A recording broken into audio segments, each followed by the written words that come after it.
that for an opening? Was that a good... Can I try? Okay. Can I try an opening? Okay. Teenage Mutant Mutant Ninja Ninja Turtles, Turtles. Teenage Teenage Mutant Mutant Ninja Ninja Turtles. Did I do good? You did good. I did good. Pet pet. Oh, I got head pat. Whoa. Usually that happens to you. Yeah. I share. Whoa. Oh. I don't know how to do that. Bye. I have no hands. I also can't share. That's fair. What you want? I was thinking of grabbing protein shake, but I also just ate, so we will see.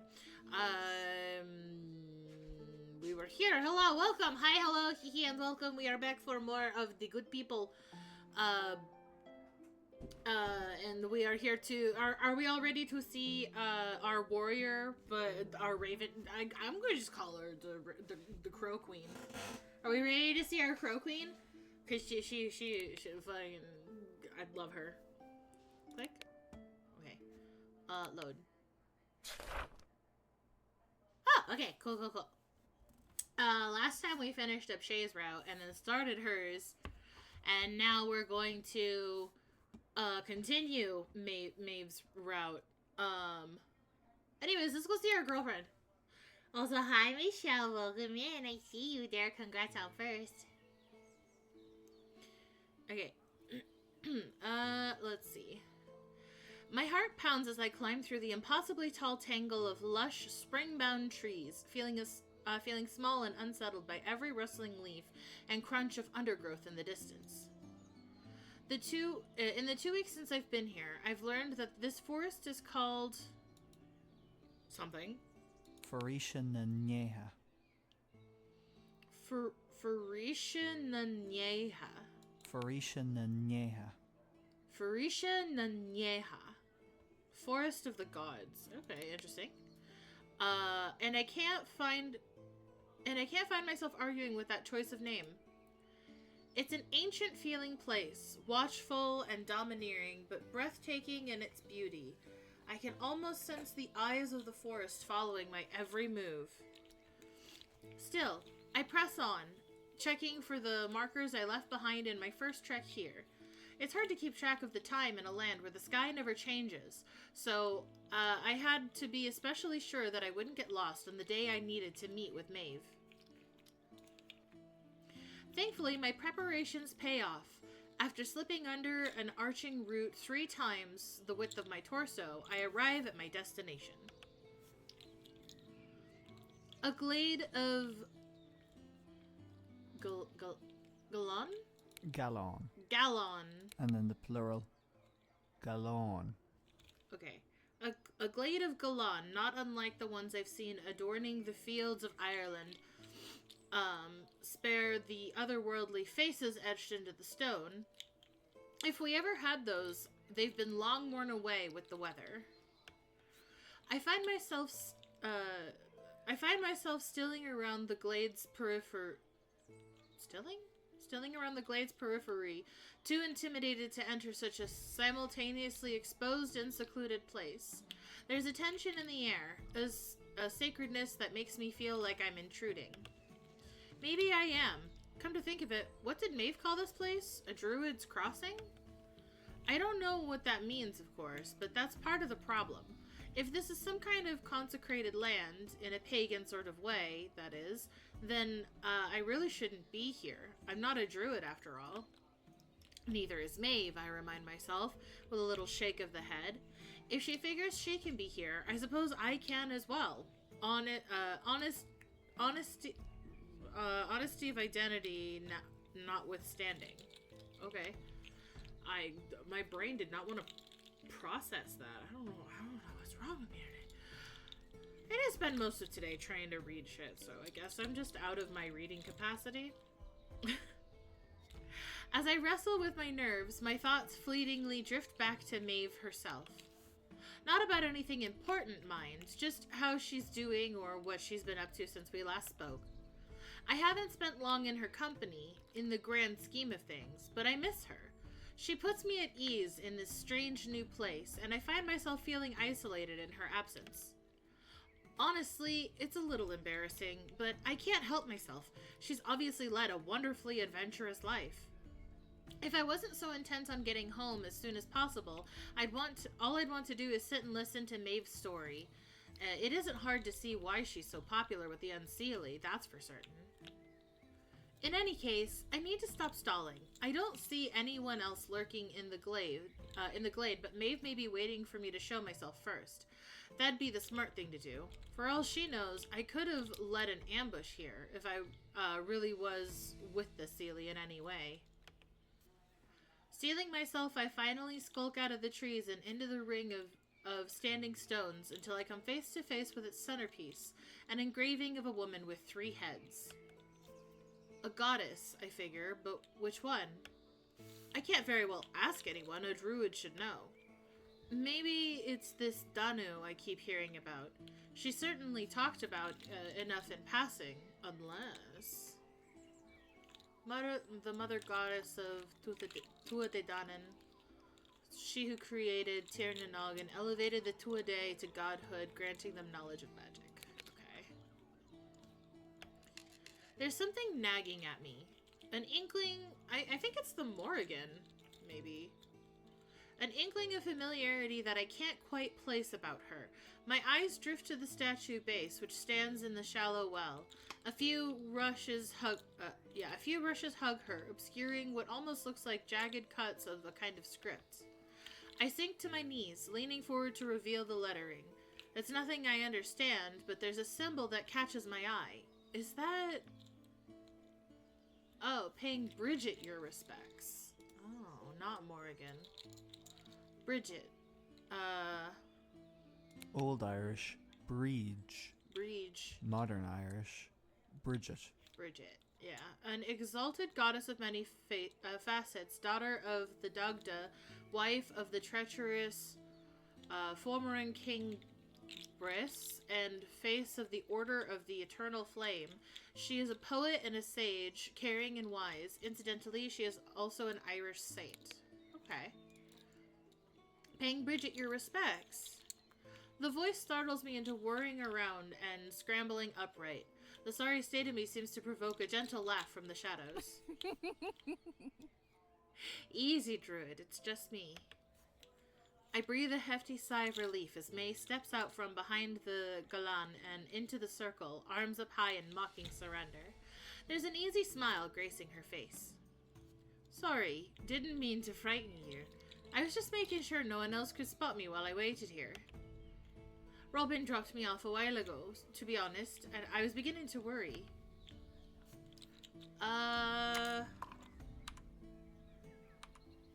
Quick save. I keep my promises.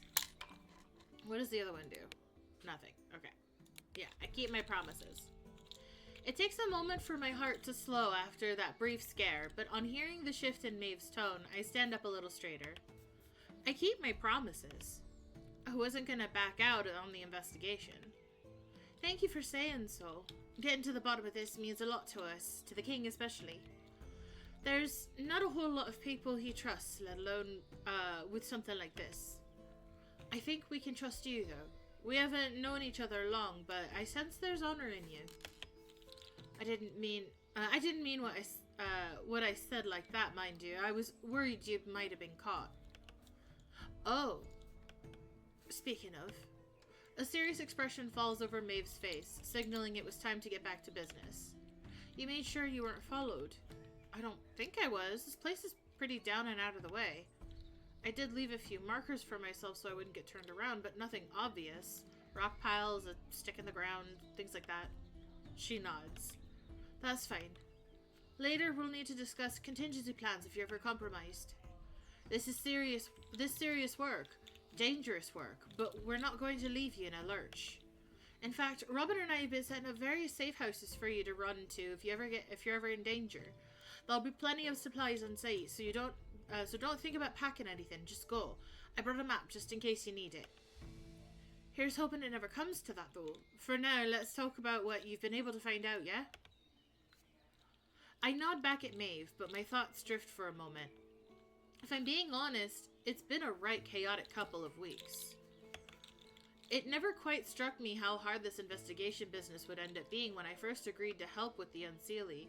Between the task at hand and my clumsy attempts to keep up the Daona facade, I don't know how useful anything I've learned actually is. It hasn't been all bad luck, though. For one, when I got back to Daona's cottage and started neatening up the place, I discovered that my mysterious twin left behind a number of handmade guides, reference books, and journals about their day-to-day activities. I didn't understand half of the contents when I paged through the volumes I did pick up, and there are still miles more for me to comb. But their journals gave me a hint. The journals have given me an idea of what Daona's life was like here, and knowing that context has saved my hide more than a few times. I only wish I had the ability to perform some of their duties as well. I don't much like lying to folks about why I can't prepare their medicine or help them with an ailment. That alone makes me feel a little useless, and I certainly don't want to end up being useless to Maeve, too. T, is everything alright? I clear my throat, bringing myself back to the moment. Yes, sorry. Where should I start? Whatever makes sense. We don't know much about what the Queen expects of you or how close to her you can usually get. You think the Seelie Queen is involved? Well, we don't want to rule anything out, of course. But she or her second are the more likely culprits at the moment. That's what makes the most amount of sense. But the king wants to be sure before we respond. Her second? The Master of Secrets, from our understanding. The two are very close. We've heard rumor that the man all but installed Queen Aoife to the throne himself. I suppose that makes sense. But if Keegan orchestrated the killing, wouldn't it have been on the Queen's order still?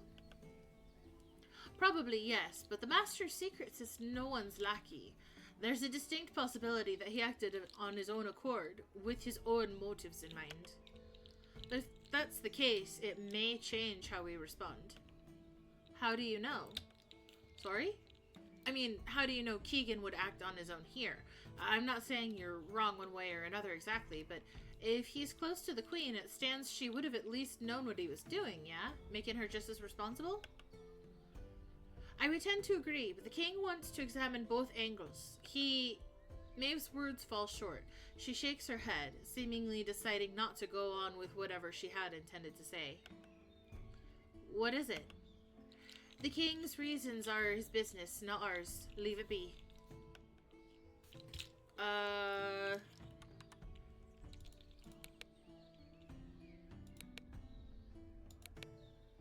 I don't think it makes any difference. I'm tempted to ask Maeve anyway. Finding out if the Queen gave the order is one thing, and still quite dangerous. But poking into the Master of Secrets affairs feels like sticking my hand into a bee's nest. That is, I don't much want to do it unless I really, really have to, and knowing the king's reasoning would help in that respect. But Maeve doesn't want to tell me for whatever reason. I don't like it, but since I trust Maeve, I have to believe her own trust in the king, and his judgment is deserved. His reputation might be bad on the Seelie side, and mixed even among the Unseelie, but Maeve knows the king better than most. Besides, he's the one ultimately helping me get back home. I just hope I live long enough. Okay, I'll do my best. I know. Milebuicus? Milebuicus. Milebuicus. I almost had it. Milebuicus.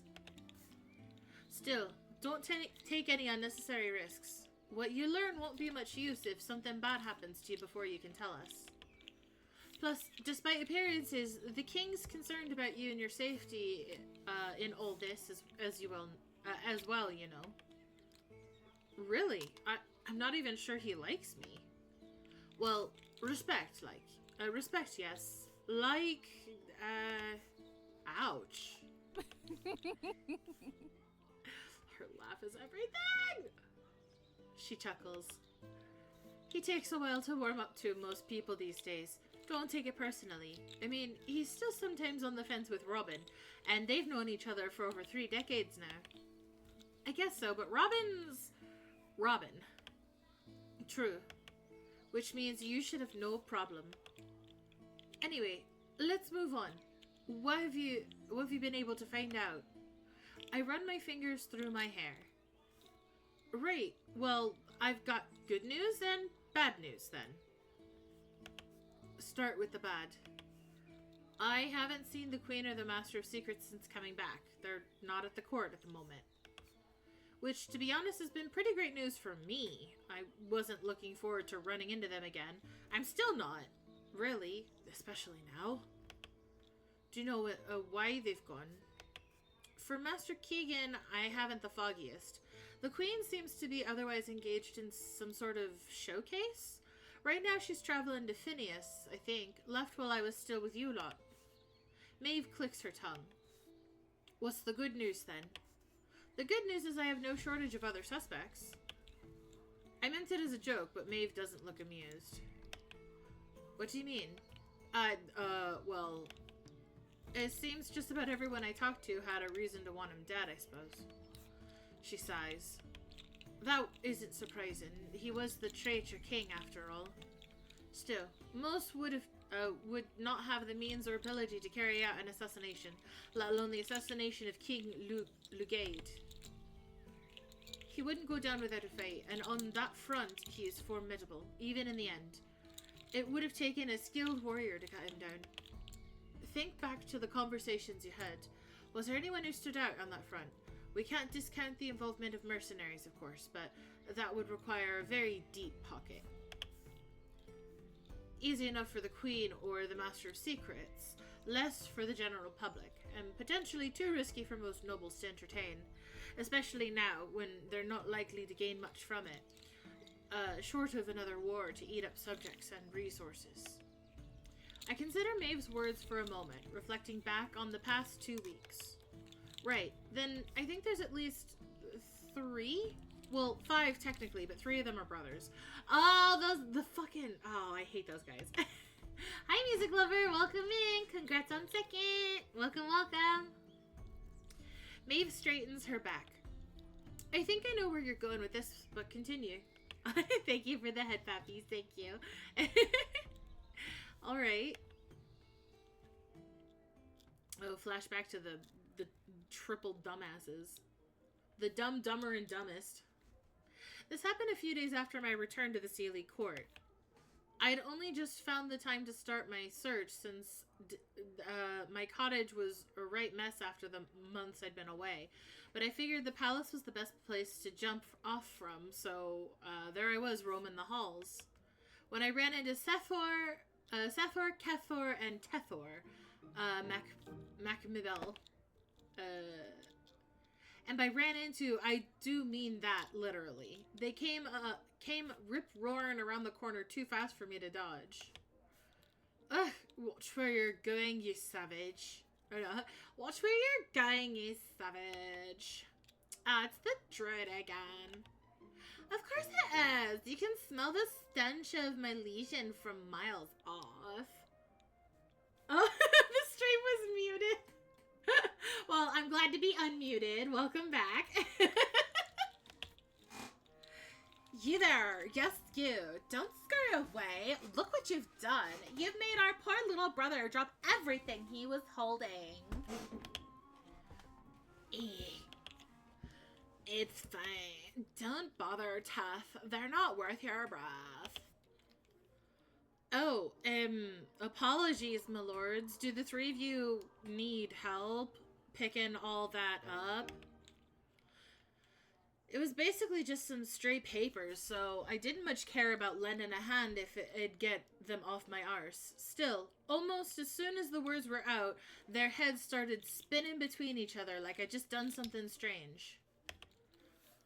Well, at least you developed some manners during your little absence. Oh, thank you for the blankie. Welcome in. Hello, Skellerman. How's goes? How are you doing tonight? It's about time you recognize your butters. Yes. In fact, not only pick everything up, but you'll carry it all too. No, actually, I rescind my offer of assistance. Go fuck yourselves with a rusty spoon. In fact, Tethor shrugs. All right then. My hair. Oh well, enjoy. It tastes like green apple gummy worms. Yeah, too warm. Time to bald. I mean, fair. I didn't really want trouble, so I went along with it. They were just heading back to their quarters anyhow, so it didn't take much time. As the chattier two plowed on ahead, though, I ended up hanging back with the younger brother and speaking with him for a bit. So, big plans then? Tethor nods. Okay. Well, insofar as he talked at all. Mostly I just wanted to know what the brothers were up to since I was holding a bunch of their ledgers and lists of expenses. I wasn't sure if I'd get much out of Tethor at first, but I think once he realized he had someone's ear and wasn't going to get talked over, he opened up a little more. We're preparing festivities to commemorate the Traitor King's demise. Oh, I see. You disapprove.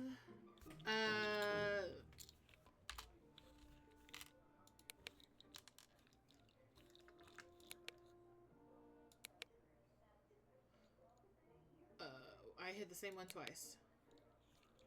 Okay, I was gonna say, not really. Maybe it's not decent, but I can't say everyone's got the right to be respected in death. Still, it's a bold move considering the folk across the border are bound to hear about it. So, I'm just a bit surprised the queens... It is our doing, not the queen's. Oh! She is too soft. One might even suspect she harbors sympathy for the traitor, for what little she has done in response to his demise. In any case, the Unsteely deserve to feel the full extent of our ire now that their god has forsaken them. A little tribulation is, in fact, the least we can do. Don't you agree? What do you think happened to him? If I could have chosen his end, it would have been by my hands. Not now, but many years ago, had I not been too green for the Battle of Glenrua, perhaps my brothers and I would still be called, would still call Murias our home. Oh, you guys are from Murias? Doesn't get much more overt than that. But this doesn't mean Lord Tethor or his brothers were responsible. The treaty allowed them to flee to the Seelie side after the truce. But apart from retaining their titles, I can't imagine these lords have much power or influence or money. That's fair. At least, not enough to murder King Lugaid and get away with it. I don't know!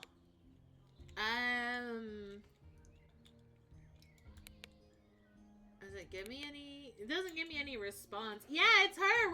We're still doing her route. It's your girl.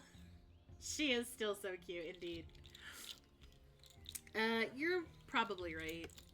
I just thought it was worth mentioning, if only because it meant there could be others, stranded lords at court who want to get their revenge. Maybe a bunch of them teamed up.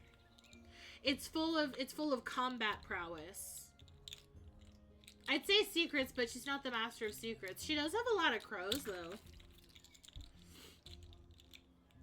Perhaps, but it would be difficult to hide a wider conspiracy from the queen or her spy master. Unless they knew but didn't care? I suppose that's true. It'd give the queen plausible deniability at least. Well, we'll keep the theory in mind, but you mentioned 2 other suspects. Oh, right. So, to be honest, I feel a bit bad about even bringing this one up. Why is that? Well, it's Because they're always pretty nice to me, but a lead's a lead, so... Don't tell me we're gonna suspect Shay. If we're suspecting Shay, I'm gonna be really upset. No! Why? Shay's a good kid. I love Shay. Why them? Why them? I don't want... No. I don't want to suspect Shay. I love them. I love them and I want to finish their route. I need to know what happens. Damn that cliffhanger. There's this garden on... You're right. I'm gonna perish. I don't want to hurt Shay. There's this guard I'm on friendly terms with. Recently they came by my place and invited me out to the city to pick up some things. Supplies and stuff, since they accurately assumed my shelves were pretty sparse. I agree, because I've got no reason to accept I agreed, because I've got no reason to accept a help and no reason not to accept a helping hand. Oh my god, I promise I can read! But I decided to ask them some questions about Lugade and his death and the war and all that while we're out. Nothing overt, of course. I just figured since the festivities had started, it'd be as good a time as any to bring the topic up. Plus, they're one of the few open ears I've got handy. Mind you, I didn't go into my question thinking they would have been so involved. I just thought they'd have more insight into how normal folk felt about this. You know, the people outside the upper crust. But then, they told me some stuff that made me second guess that. Hold on a moment. Is this guard unfree, or was before the war? Sorry? I'm not sure what you mean. I'm asking if you know, whether their family is unfree. Servants or laborers bound to fucking words. Tua. Bound to a And tua. plural. I don't need the Tua. plural. Shush. I'm okay. I just need to know how to say the word I'm trying to say. I know the Seelie offered a bunch of unfree folk a chance to elevate themselves if they took up arms in the war and made it out alive after. Oh, then yes. I see. Look, while I don't want to be dismissive of this outright, do keep in mind. I know means, but Maeve, they told me they've snuck across the border before. Just hear me out, okay? Okay. Alright, good. So. But we know why he's been across the border. As we were talking, they told me they became a soldier for the Seelie when the war was at its worst. When the fighting felt like it'd never end. And both sides were willing to do whatever it took to make... Oops. I held down the button too long. To make sure that it did. No matter the cost. For example, in the bloody last battle for Tir na Nog, they said the Unseelie fought like they were frenzied by the end. Cutting down the Seelie army like a scythe through grass. The only thing the Seelie had going for themselves was numbers. For each Unseelie, there were about 5 Seelie soldiers holding them back. But the Seelie side was green, unseasoned. All few final volunteers and terrified conscripts. It wasn't a fair fight man to man. Their words, not mine. But despite the odds of getting killed, they snuck into where the battle was thickest, sometimes crawling under people's legs to get where they needed to go. To Lugade. I nod. They told me they got close, but not close enough. Someone else spotted him, kicked him down, and left him for dead when they lost consciousness. They don't know what happened after that. Got dragged off the field, I guess. Anyway, it struck me as sort of odd they'd feel so, I don't know, compelled to take Lugade on themselves. I mean, the odds weren't exactly on their side. There's plenty of reasons a foot soldier would try to kill Lugade. They'd be valorized for one thing. They'd even if they died in the process. Sure, but I don't think this was about glory. It wasn't! It's because of the princess! Then, what was it about?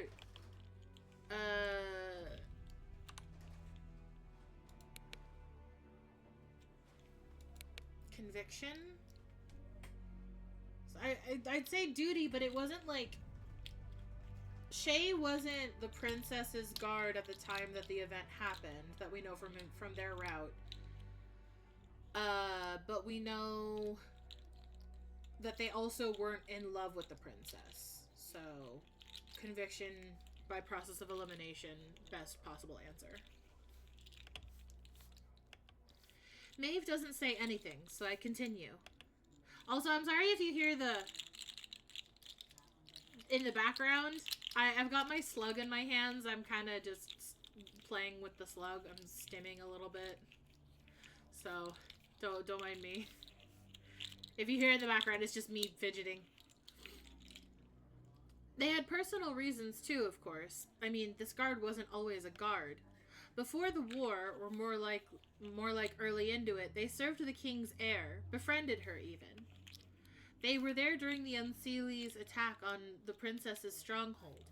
They lost their father and their friend when it happened. Though some part of them believes the princess could still be alive. That's why they admitted to crossing over into Unseelie territory. They're still looking for her now, hoping against all odds.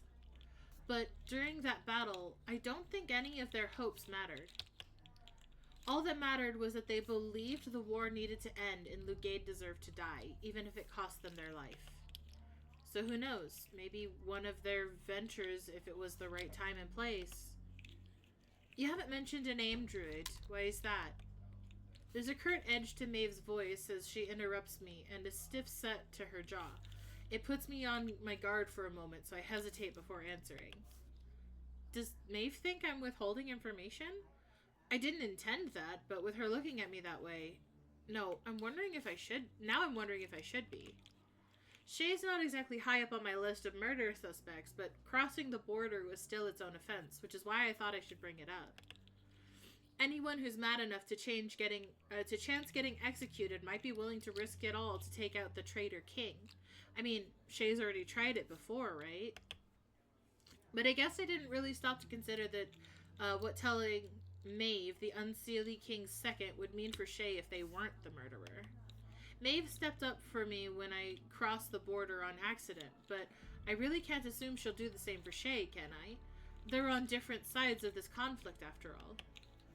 I might have been Seelie in her eyes, but I assume Daona didn't fight in the war. Likewise, I had something to offer the Unseelie if they let me live. Shay doesn't. I don't know Shay well, but they seem like a good enough person. As good a person as Maeve is, in any case. Do they really deserve to be condemned? Still, it's not like Maeve is unreasonable. Maybe I should just be honest. I don't exactly want to get on Maeve's bad side, either. Maeve suddenly clears her throat, snapping me to attention. Well... Oh god, is this gonna be a timed thing?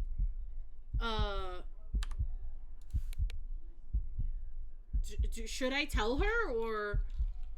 I don't really want to tell her Shay's name, but also, like... I know it's not Shay's route, but... Fuck.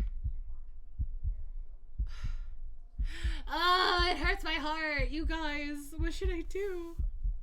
I also don't like the heartbeat. It's making me anxious. Since it's not timed, I can go back. Yeah, it doesn't... Okay. It gives me a little marker thing in the corner if I'm honest, so... I guess I should. I should. It's fine. It's not Shay's route. I should just do it. Treat it as a separate thing. I hate putting Shay in danger. I love them. Sorry. That wasn't my intent. It's Shay Fearglass. I mean, I figured you wouldn't know the name anyways, so... And just to be clear, I wouldn't consider him a prime suspect, so to speak. So while I get that crossing the border is bad and all, thank you for bringing this to my attention, despite the conflict of interest.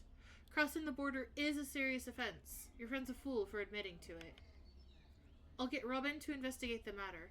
I think they've mentioned running into Shay a time or two, so don't worry about it anymore. Oh. Snitches get stitches! you going to... So long as they're on Seelie territory, the king and I can do nothing without involving the Seelie queen. She would need to extradite them, which would be our right to request. The alternative would be the treaty's dissolution. But right now, it would make no sense for us to do so. The Seelie might begin to think they have a mole, so it puts you at risk. And frankly, we have more important matters to deal with at the moment. But Maeve takes a deep breath. If we catch them on our side, we'll do what we must. If you prefer that didn't happen, I heavily suggest giving them a good bit of discouragement from setting foot into Murias or Gorias again. Got it. Walter. Well, I don't quite like how that played out, but Maeve seems satisfied with my cooperation. I'll just have to discreetly warn Shay to keep clear of the Unseelie, at least for a little while. I breathe a weary sigh, feeling a bit frazzled after that unexpected tense conversation, but unfortunately we're not done here yet. Since Maeve hasn't spoken up again, I decide to just keep going. So, this final suspect's a bit of a long story, but it's the last thing I have to report on for now. I think the Queen's due back in a week or so, so maybe I'll have more for you then. Maeve nods, but seems distracted, lost in thought. No matter, I suppose. Alright, this happened fairly recently, back at the palace again. I'm due to meet with Maeve in 3 days' time, wherein I'm supposed to report my findings on the murder of King Lugaid. If I'm being honest with myself, though, I don't have much to say. For the past 2 weeks, I've chased after anyone at court willing to speak with me on the matter, but those talks have been few and far between, nor were they terribly helpful. Bah. The servants shared only as many words with me as they needed to, and I honestly can't say I blame them for that. My lips would be just as tight if our spots were reversed. Be that as it may, I got a rough summary of their general sentiments towards the man, and ironically, the difference between their and Unseelie people's perspectives were like night and day. Many of the common folk lost kin during the War of Courts, whether to the fighting or as a result of the borders closing down. Of the expected outcomes, a kingdom torn in two wasn't one of them, and it had dire consequences. For one, the Treaty of Mutual Surrender went into effect the moment it was signed by the rival kings. This meant that anyone inside the borders of Murias and Gorias, with the exception of noble names and returning soldiers, were now subjects of the Unseelie. As such, if you had family caught on the wrong side, chances were high you'd never see them again, and you had no chance to prepare for this eventuality. Of course, some folk panicked and tried to flee into Phalias or Phineas anyway, but most of these defectors were cut down by border enforcers. Meanwhile, those who did successfully escape had to live in hiding, lest their identity lead to an execution. It was what the treaty demanded of escapees, but they were not the only ones affected. In fact, the folks who fled from the now Unseelie provinces even prior to the treaty's enactment often faced the same fate, no matter the state of their hearts or sworn allegiances. Those in power were simply too paranoid about secret rebels and traitors living in their midst, so anyone tainted by proximity to the Unseelie were viewed with suspicion by default. And where there was suspicion, there was false accusations, convictions, lives pointlessly lost. Rebel hunting hysteria has thankfully died down in the last 20 years, but many people, especially those who lived next to Murias and Gorias, carry scars from both the war and what happened after it. However, despite the Seelie state's own hand in the matters, the Loyalists seem to place the blame squarely on Lugaid. None of it would have happened if not for his rebellion, after all. Still, I don't get the impression that that most or any of these folk were filled with enough righteous fury to kill Lugaid. They're thankful for his passing and spit his name into the dirt, but they would have had too much to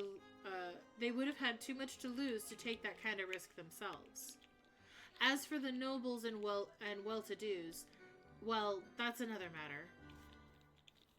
Everyone hates Lugaid, but the rich folk speak of him like he's something between a feral hound and the devil himself.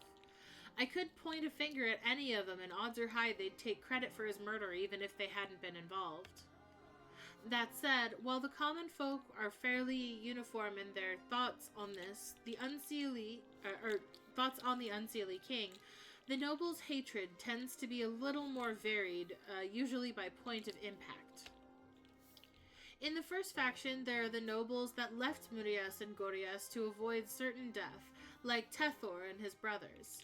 Some fled during the war, usually after having their lands seized by the Unseelie, but most were escorted out after the treaty was put into law.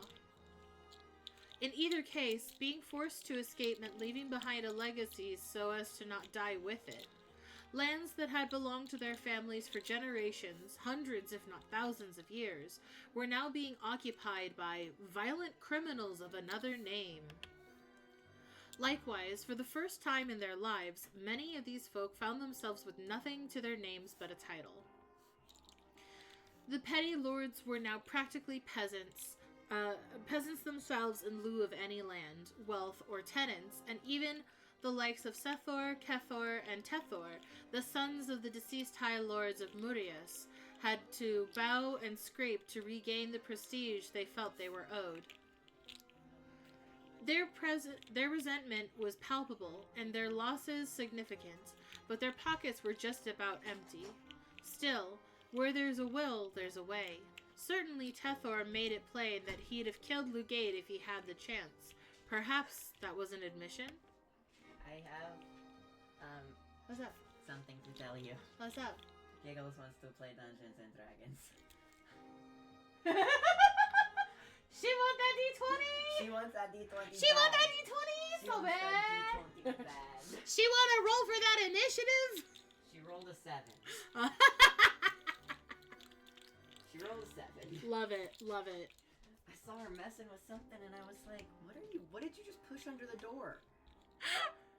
Yes. Oh my god, I love that.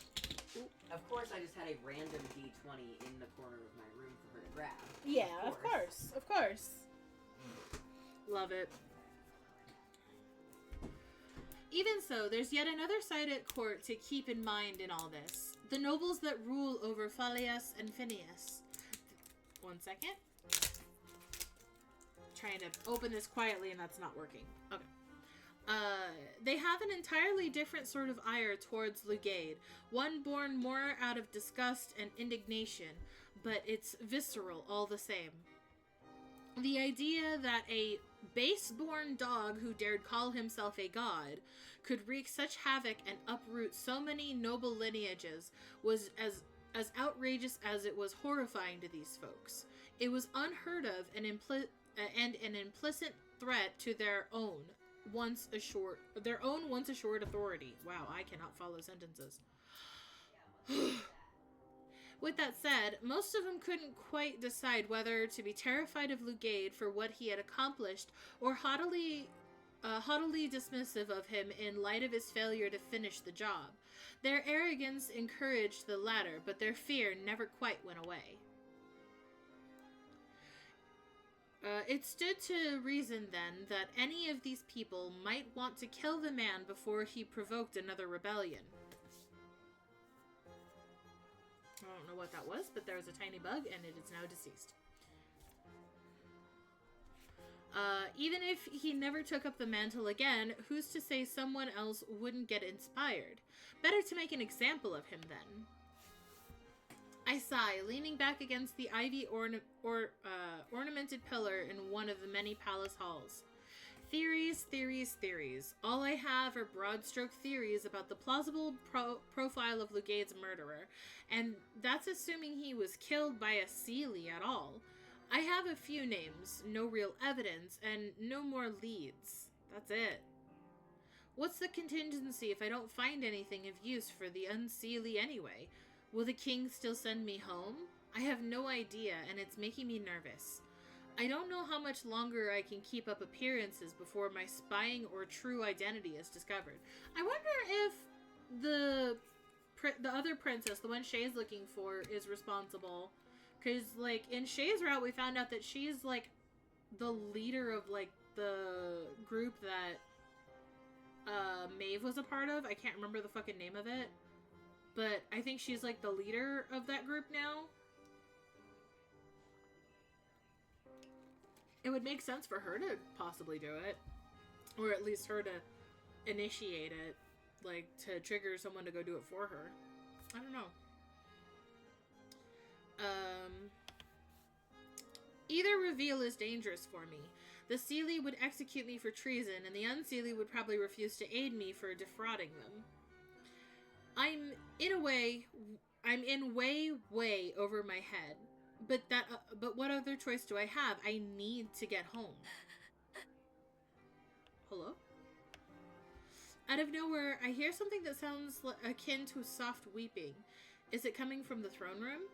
Curiosity piqued, I wander over. Oh my god, she's beautiful.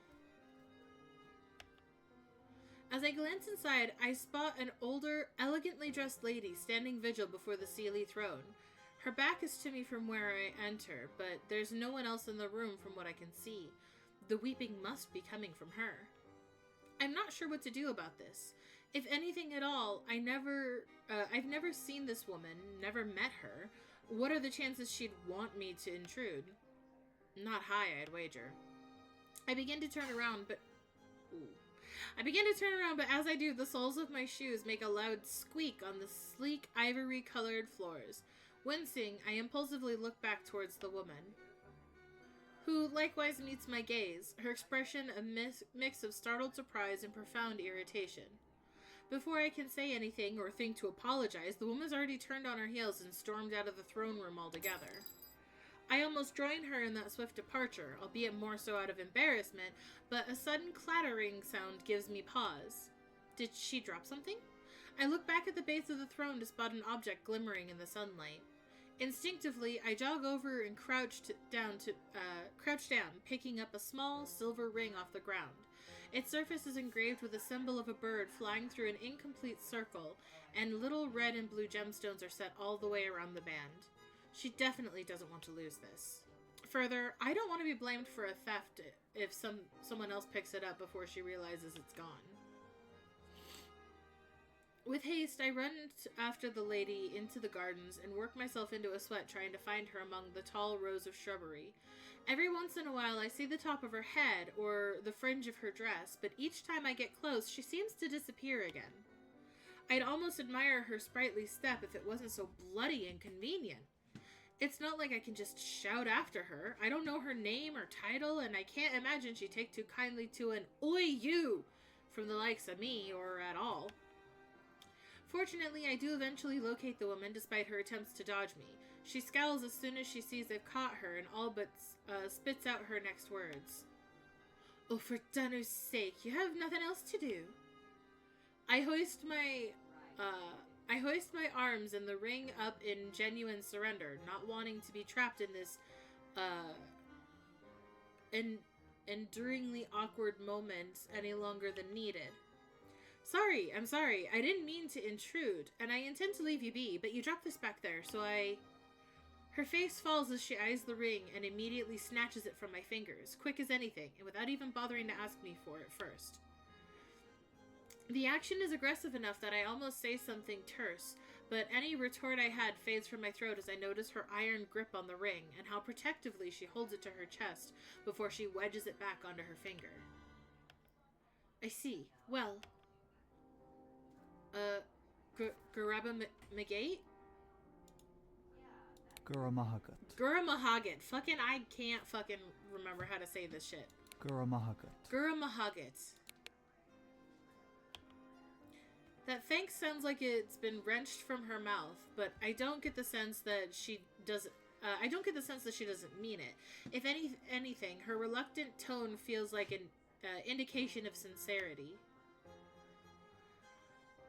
No matter how intrigued I am, I don't attempt to pry. Instead, I simply nod my head in brief acknowledgement and then turn to walk away. Does your queen tolerate such insolence, or is it a matter of Manner of departure is simply how she's instructed you to behave around me. I'm sorry, what? I resist the urge to sigh. Tabronarum. Tabronum. I intend no slight. I just figured you'd rather be rid of my intrusion is all. Astute, but it is customary to bow when excusing oneself from royalty. My eyebrows raised slightly. Royalty? How can that be? I don't expect she's any relative of Aoife's, and as far as I know, Aoife's the first in her line. Have we met? The woman's lips tighten, but I figure she's already got a bee in her bonnet, so cutting to the chase isn't going to impact this conversation any worse. No, Her Majesty is never ordained to introduce us. I am to understand the Queen has also neglected to tell you, the court druid, who I am? I don't reply, as I can't really say one way or another. Of course, I suppose this is my burden for spending so much time away from this wretched place. Moment by moment, I must slowly ceasing to exist.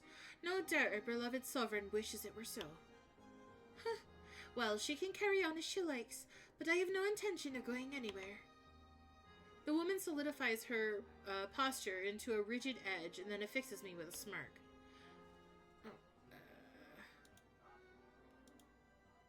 Orla. Orla. Dowager Queen of the Sealy Court and wife of the late King... Henri. King Henri. Okay. I am Orla, Dowager Queen of the late King Henri. And, while I may not sit on the throne, I'm entitled to all the addresses and honors of a royal still. Oh my goodness, hiccups, Jesus. Interesting. Apologies, Your Highness, it won't happen again. See that it does not. Without another word, I bow, turn, and... Wait, you're not dismissed. I actually sigh, then. Is there something you need, Your Highness? From over my shoulder, I see Orla fidget with the ring. Yes, well, perhaps, I wonder, is there any way to prove the veracity of a birth claim by some magic? I arch an eyebrow. Orla must sense I'm about to ask the obvious question, though, because she beats me to the punch. The reason for my inquiry is none of your business, of course. But if you must know, a cousin of mine is being pestered by some peasant woman claiming to be the bearer of his bastard. If he was less the tender-hearted fool that he is, he would have ignored her, but instead he has chosen to fund the child's rearing, and may yet give more. I simply want to prevent such sentimental folly from continuing. Or are these matters beneath Queen Aoife's pet Milazin? I can't help but squint. Not just the insults, not at just the insults, but at the question. Would she really bother to ask me about something like that? It's a little suspicious, if nothing else. Oh, wait, I wanted to answer her. Didn't see that they had switched.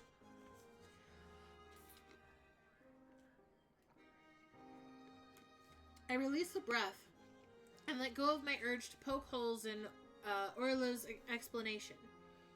Even if she isn't being truthful, I'm not going to get much out of badgering her about it. It's obvious there's something bothering her. I mean, she hasn't stopped guarding that ring from the moment it left my hand. I decided to answer her truthfully, insofar as I can. It's not like I can tell her that what she wants to hear anyway. I'm afraid I just don't know, Your Highness. That sort of magic is out of my area. She huffs incredulously. You're not much use then, are you? Suppose so. Ugh, just get out of my sight. I nod, bowing again for some reason, but for some reason I stop myself from leaving for a moment longer, possessed by some unknowable, godforsaken need to be useful. Do you think this woman is telling the truth? She may be. I don't know. Then what's the harm in giving her a little support? Because it isn't a little support. She keeps asking for more each time she reaches out, and frankly, I find many of her excuses for such high expenses lacking. Well, I suppose you should just trust your gut in that case. That is easier said than done. Go now. I grow weary of this discussion. I get the feeling that there's still a lot being left unsaid, but as you wish. I don't bring up this interaction just because it was generally odd, though. I bring it up because not a day later, I ran into her again. It was on the day I planned to head out here to the Druid's Crossing. I was just making my way out of Tamar when I spotted Orla from the corner of my eye. She just hoisted a hood over her head and dipped out of the main thoroughfare into some skeevy-looking back alleys. I thought it was odd, so I followed her. Further into the underbelly of the city, Orla eventually met up with some rough sort of fellow. Cause I kept my distance, I didn't hear of all of what they said, but... This is the last of it, do you understand? If you will get no more from me unless you do as I command. This has gone on long enough. Aye. Keep your peace now. You must know we're doing everything we can, but these things are complicated. It seems simple enough for you. No, so loud, ma'am. I assure you there's nothing simpler about avoiding the patrols unless you look like one of them or have enough fiani to keep them quiet. But that's besides the point. Have we not sent you more than enough proof? I told you things no one else could know. Have some faith, ma'am. When the time is right, all you desire will come to pass. My decision is final. This is the last of it until my terms are met. Find some way, and I'll make it well worth your while. Orla reaches under her cloak and pulls out a fat, jangling purse, which the man swiftly takes. Aye, very well, I'll pass it along. But if you ask me, I do not. Scurry back to your gang. Gang? Perish the thought. The Nua Fianna are humble servants of the one true queen of Tir na Nog. Oh, she's funding the Nua Fianna. Oh, does she know her daughter's over there? I'm pretty sure that's the mom, since she's the former king's wife. And now Lugaid lies dead. Well, it will make our next moves much, much easier. Interesting. What? Are you... Did you hear that right? Fairly sure. Those are the bandits you ran with, right? Yes, it is. Nua Fianna working with... But what? Fucking reacting like I'm fucking there. Maeve's words fall short as a loud snap and rustling sound reverberates from the forest.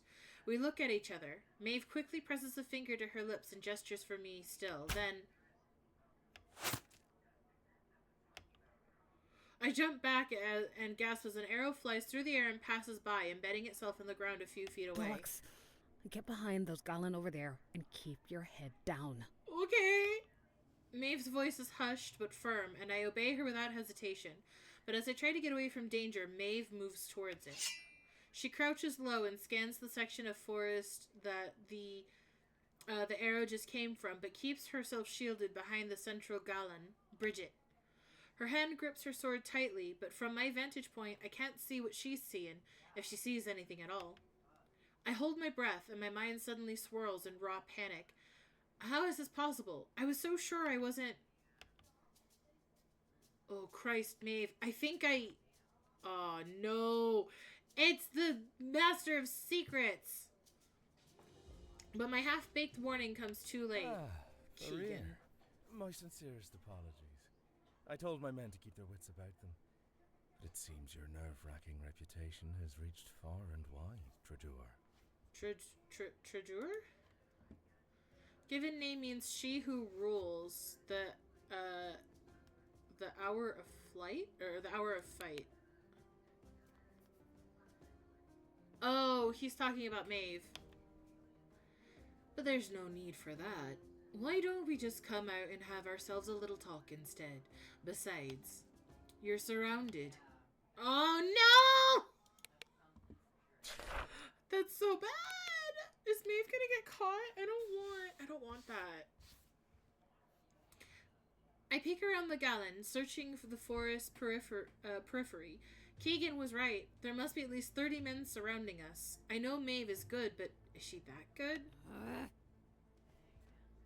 That's a swear. Yeah, son of a bitch. Moxa. Moxa. We don't have much choice. I can't do anything from behind this stone. Are you serious? You heard what he said. We're surrounded. Not quite. Do you trust me? Yeah, of course I do. Yes. I don't know what she has in mind, but my gut tells me she'll get us out of this. Stick close to me and don't let the Master of Secrets lure you away. He might try to separate us. I'll do the talking. Oh.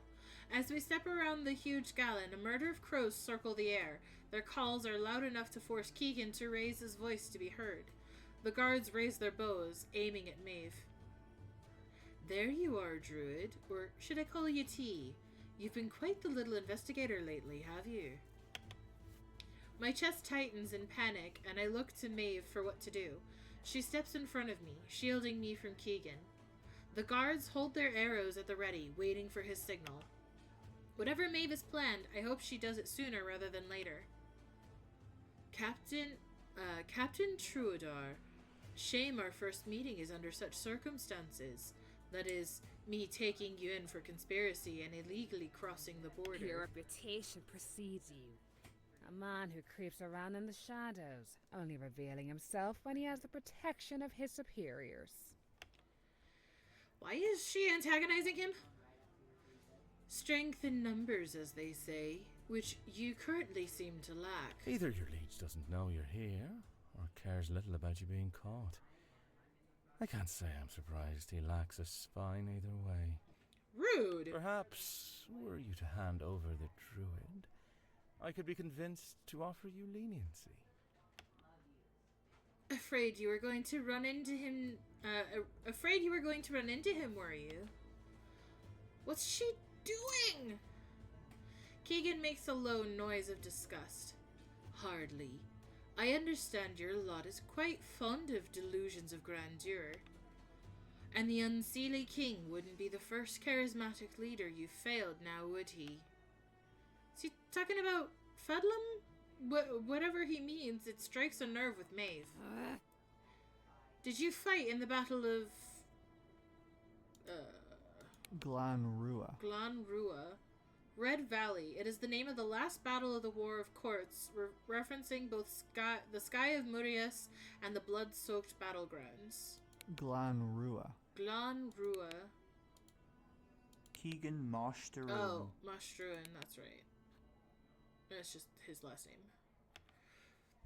Certainly not. My talents are, as you know, so perceptively pointed out, best left to the dark. But I've heard plenty about your performance, if that's what you're asking. An omen of death, descending from the sky, poised to slay every man in her path with her scythe-like spear.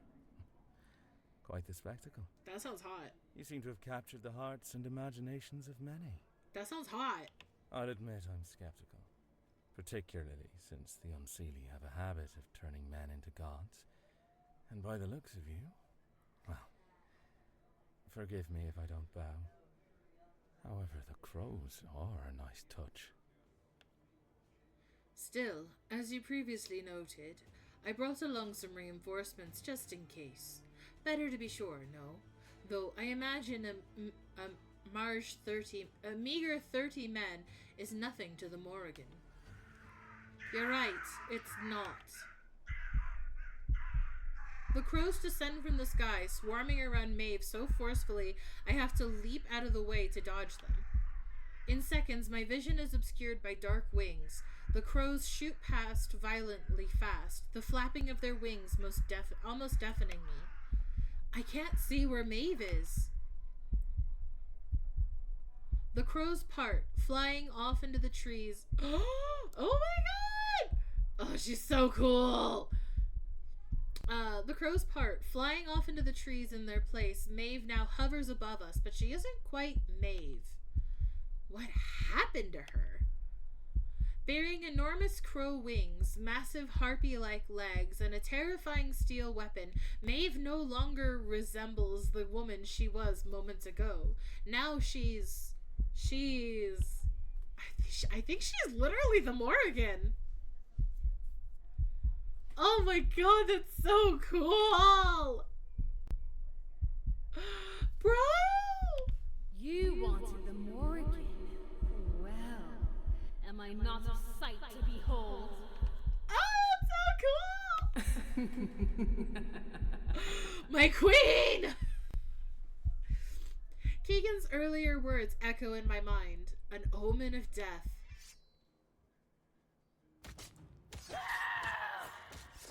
Whoa! Chaos erupts around us, and I can hear the panicking of the guards and Keegan ordering them to return to their positions.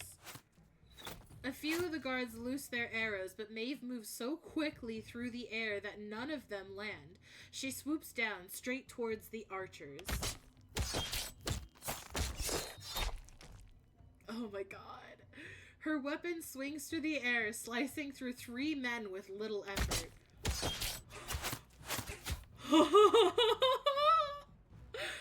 I scurry behind one of the large stones, feebly attempting to shield myself from arrows flying in all directions. Yes, my queen, I will bow. Oh my god. Damn. Maeve takes a few more... Oh my god, I'm distracted by her face. Maeve takes out a few more guards before the rest of them begin dropping their weapons and fleeing back into the woods for cover. Oh my god! As I crawl out from my hiding spot, I stumble over a man who screams in response. I bend down to look at his wound to see if he can be helped and notice bright red lines radiating from it. The skin peels back from the wound, blistering in places. This doesn't look normal. Is it because Maeve's weapon? Now that I think about it, all the other weapons here are bronze. Oh, is it iron? Oh. My stomach turns as the reality of our situation sets in, and the injured man before me either seems to pass out or... Oh god, what have we done? I wanted to know more about why she's called the Morrigan, but I never thought... Are you still there, T? Maeve's voice cuts through the air, echoing off the gallon. It's different somehow. Darker, slightly warped, as though it's almost too vast for her body. She approaches me with her strange scythe still in hand. I hesitantly rise, hoping I'm not the next person to face her wrath. Don't be afraid. It seems our Master of Secrets has disappeared into thin air. Or so he thinks. We'll hunt him down yet. No, don't. Why? My heart beats rapidly as I race for an excuse. I don't know what has happened to the calm, rational woman I was speaking to only moments ago, but whatever changed her seems to have changed her entire personality. All of this is certain to have repercussions. Even if it was only self-defense, so many lives have been lost. I can't let her take this any further. Oh, that's true. He is the Master of Secrets. Oh. Thank you for the head puppies. Thank you. He might have a backup plan. Yeah, good. He might have a backup plan. We don't know if we'd be walking... Out. Okay, hydrate. Fine. Okay, I got my water. Here we go. Thank you for the hydrate. Thank you.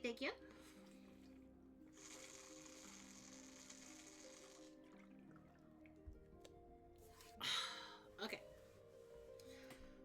We don't know if we'd be walking into a trap. There could be more reinforcements on the way. I can take them. Well, I'd like to not get caught in the crossfire if you don't mind. Fair enough. It would not do to lose you so soon, my friend. You make a good point. We should assess the situation before pursuing him. I appreciate the way you've handled yourself, by the way. I lost the accent somewhere along the way. I like that I can trust you in a time of crisis. I exhaled a shaky breath and smiled at the unexpected compliment. Maybe Maeve is still in there after all. You're not gonna skewer me with that, then? Maeve laughs as though I were obviously joking. I would much rather do this instead. Is she gonna kiss me? Oh, she gonna hug me? Oh, hell yeah, let's go. I'm good with that, too. Before I can blink, Maeve proceeds to scoop me up into a bone-crushing hug. There, all better now. As Maeve plops me down, I find myself needing to brace myself against her for balance. Careful. If you get blood on yourself, I'll not be washing that out for you. Oh, right. Good point. Thank you for the lurkies. Thank you, thank you. She chuckles. In any case, thank you for trusting me. I know this affair must have been scary for you, but I promise I will keep you safe. Now then, let's get out of here. How are we going to get back to Murius? Is Robin supposed to be meeting you? What if he runs into Keegan? I'm struck with the thought of Robin showing up to get Maeve and meeting Keegan instead. I'd pay to see Keegan try to wrangle Robin. I would pay to see that too. I imagine it for a second and find myself laughing along with her. The tension in my shoulders eases a bit. I have an idea that I think you'll enjoy much more. Maeve turns about face to the statue of Bridget and takes the water from her well, using it to rinse the blood from her face, arms, everywhere.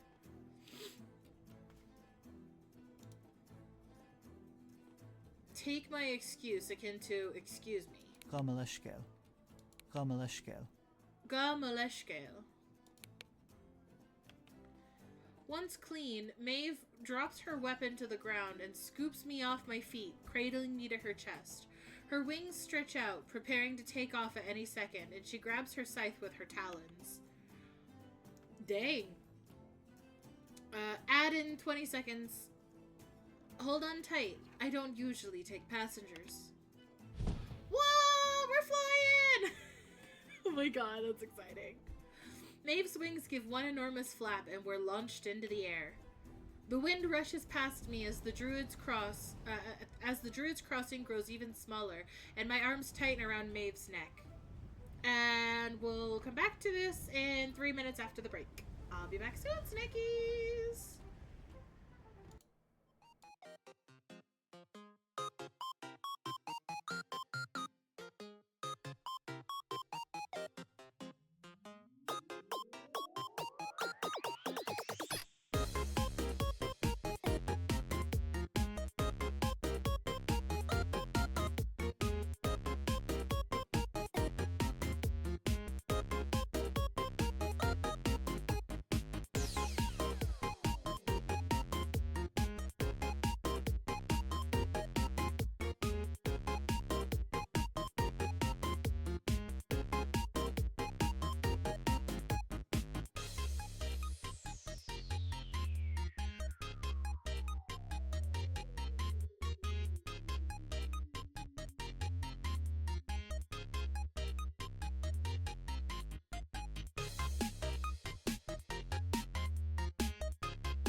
flying through the air.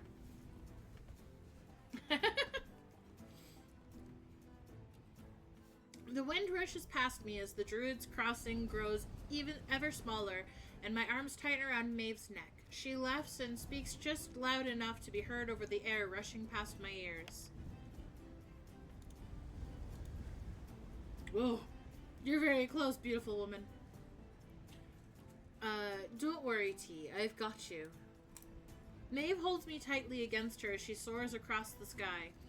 Falius whirls past us underneath, its forest and hills shifting in color and density as we approach the border. Oh my god, she's so fucking pretty! Maeve leads in to speak to me as we continue on. What do you think? It's exhilarating. We're flying? Never in my wildest dreams would I believe it's possible. I can't imagine anything more exciting than this. It feels like complete freedom. If you think this is exciting, you should see what else I can do. How about you show me? Whoa! Maeve's grip on me tightens as she straightens her body, and she straightens her body as we begin to tilt in the air. She rolls smoothly and we spin several times, shooting across the sky like an arrow. But do a barrel roll? With another thrust of her wings, we change direction and loop backwards twice. Oh, okay. I managed to peek up at Maeve during her acrobatics. Oh my god. It's such an intense stare. I love it. It's the same look as when she was fighting Keegan's guards, like she's thriving on the rush of danger in a way. Maeve catches me watching her and gives me a mischievous grin seconds before her grip on me disappears completely, and my grip on her neck isn't enough. My arms give and I'm falling, flailing, weightless in the air. Where's Maeve? Bro. Oh my god, I would have pissed myself. That's so fun. I have a phobia of falling. I'm scared of falling. Maeve swoops underneath me, catching me effortlessly. She continues upward, laughing, as I try to reorient myself from the fall. But before I can get my bearings, the sky starts to dim and we're nose-diving into a dark autumn forest. Maeve kicks out her feet just as we meet the ground and runs a few steps before coming to a stop. We lurch forward but don't fall over. Maeve lets me down gently. Maeve laughs again and as I wobble to my feet. Her demeanor is entirely different than normal. Even though she's laughing, there's an edge of derisiveness to it. It's very unnerving. It feels like she could turn from friend to enemy just on just a whim. Well, impressive, isn't it? I'm a bit worried if I admit being dropped scared the living daylights out of me. I don't know how this version of her will react. I think I would rather be honest with her. Or, doesn't look like it changes either way. I'm gonna be honest. It was a little scary. Maybe next time just let me know before doing something like letting me go. That way I might find it more exciting than frightening. I only meant it as a little prank. I guess I did go a little too far with it. A little far might be an understatement. My heart still hasn't recovered from thinking I was going to die. Does it help to know that when I'm like this, I'm incredibly strong and fast? The benefits of having the powers of the Morrigan. I'd assumed as much was true after recalling what the man from the bar had said along with Maeve's exchange with Keegan. Still, it rattled me. How on God's green earth did Maeve end up with such power? Well, that certainly is helpful to know. Just don't forget I like you when you aren't like this too. Both sides of you are pretty impressive. I can hardly call being that insecure shadow of potential. Anyways, I will make sure I give you a heads up for the next time. Give me just a moment before we go any further. As much as I relish in these moments, this body is vexingly mortal. Maeve walks into the forest, and I hear the sound of the crows surrounding her once again. When she returns, she's back to her usual form, if that's what I should call it. She seems more tired than normal, but doesn't hesitate to gesture for us to move on. There we go. Are you okay, Maeve? We don't have to keep going if you need a break. It's nothing. I probably pushed myself a little far today. Nothing a hot meal and good ale won't fix. I'm sure you must have questions as well. We don't have to talk about it if you don't want to, but I would like to understand what exactly just happened to you. I think we should discuss it. I want you to understand too. Oh. I just don't know where to start. I paused for a moment, mulling over the questions I could ask.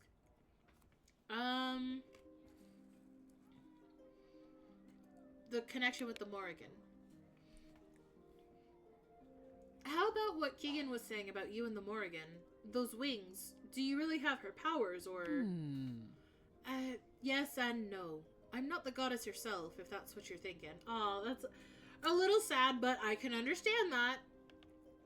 She and I have an understanding of sorts.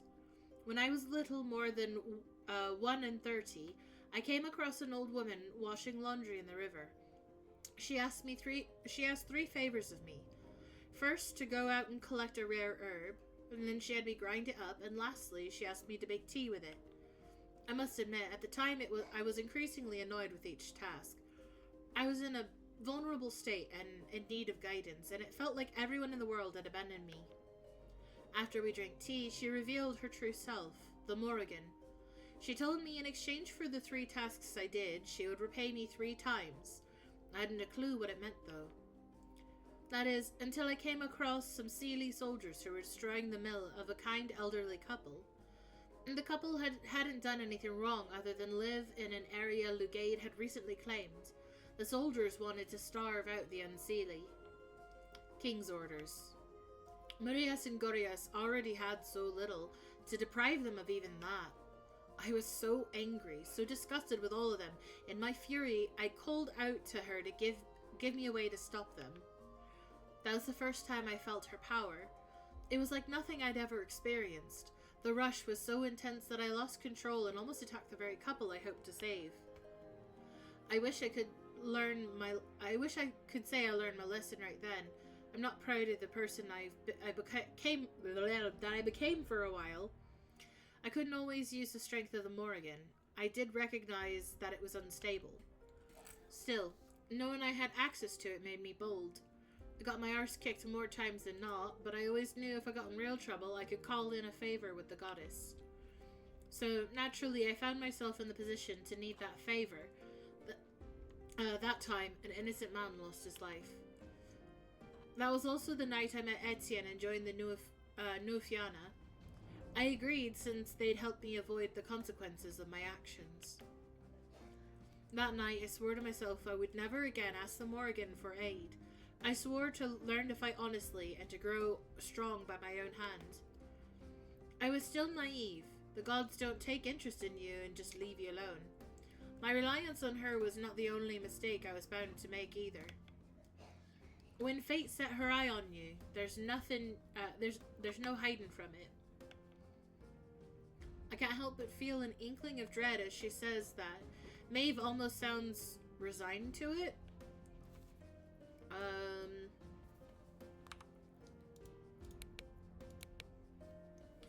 I take her hands in mine. Thank you for telling me, Maeve. I know it might be hard to talk about, but I feel like I understand you a bit better now. I can see how much your past weighs on you, and I want you to know we'll face whatever comes of this together. Thank you, T. Just hearing you say that means a lot. I feel less alone. You aren't alone. You have more than just me, too. There's the king and Robin, not to mention pretty much everyone in the city loves you. You're right. I'll try to remember that more often.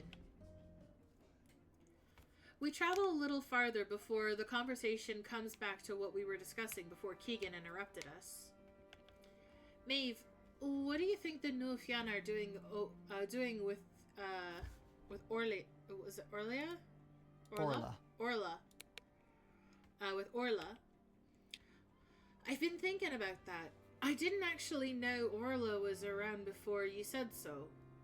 So it's hard for me to say. When Aoife took power, I assumed she'd try to remove her rivals. Even if Orla did abdicate, she still got the better claim. Regardless, my first hunch is that the Nufiana are being used as a proxy. And probably a fall guy as well, in case they're ever caught crossing the border. Someone's paying them to ferry messages to the old queen without it coming back around to them. A noble, most likely. I thought they all left after the treaty. Not quite. A few of the original nobles stayed because they swore allegiance to the Unseelie during the war and committed men to the cause.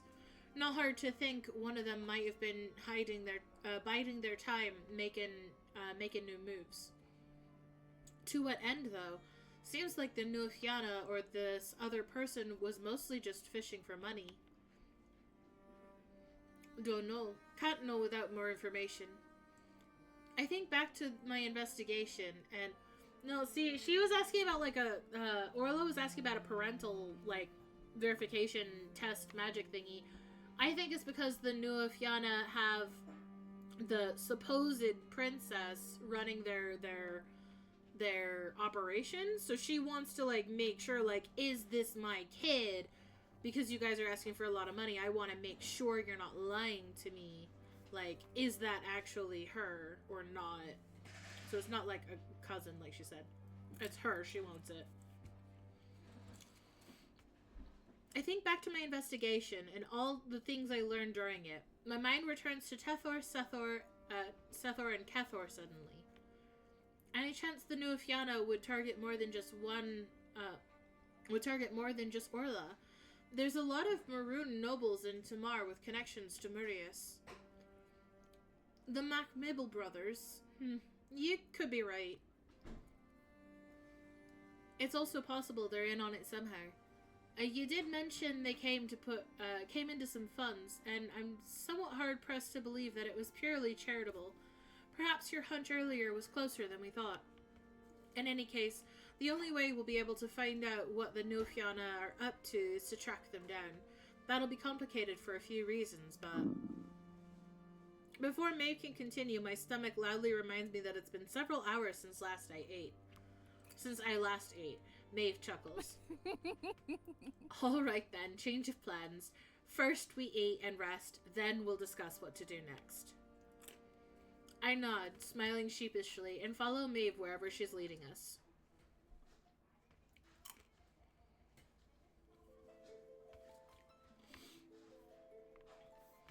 All is quiet in the woods, but for the crunching of leaves underfoot. As I walk, my thoughts converge on a single question. How does a girl become a goddess? I raise my eyes from the path ahead of my step, searching for the one who may answer. Instead, I find no one. No one but the sunset-speckled woods. Panicking, I stop moving. I search. I call. Maeve? Maeve! Maeve? Ah.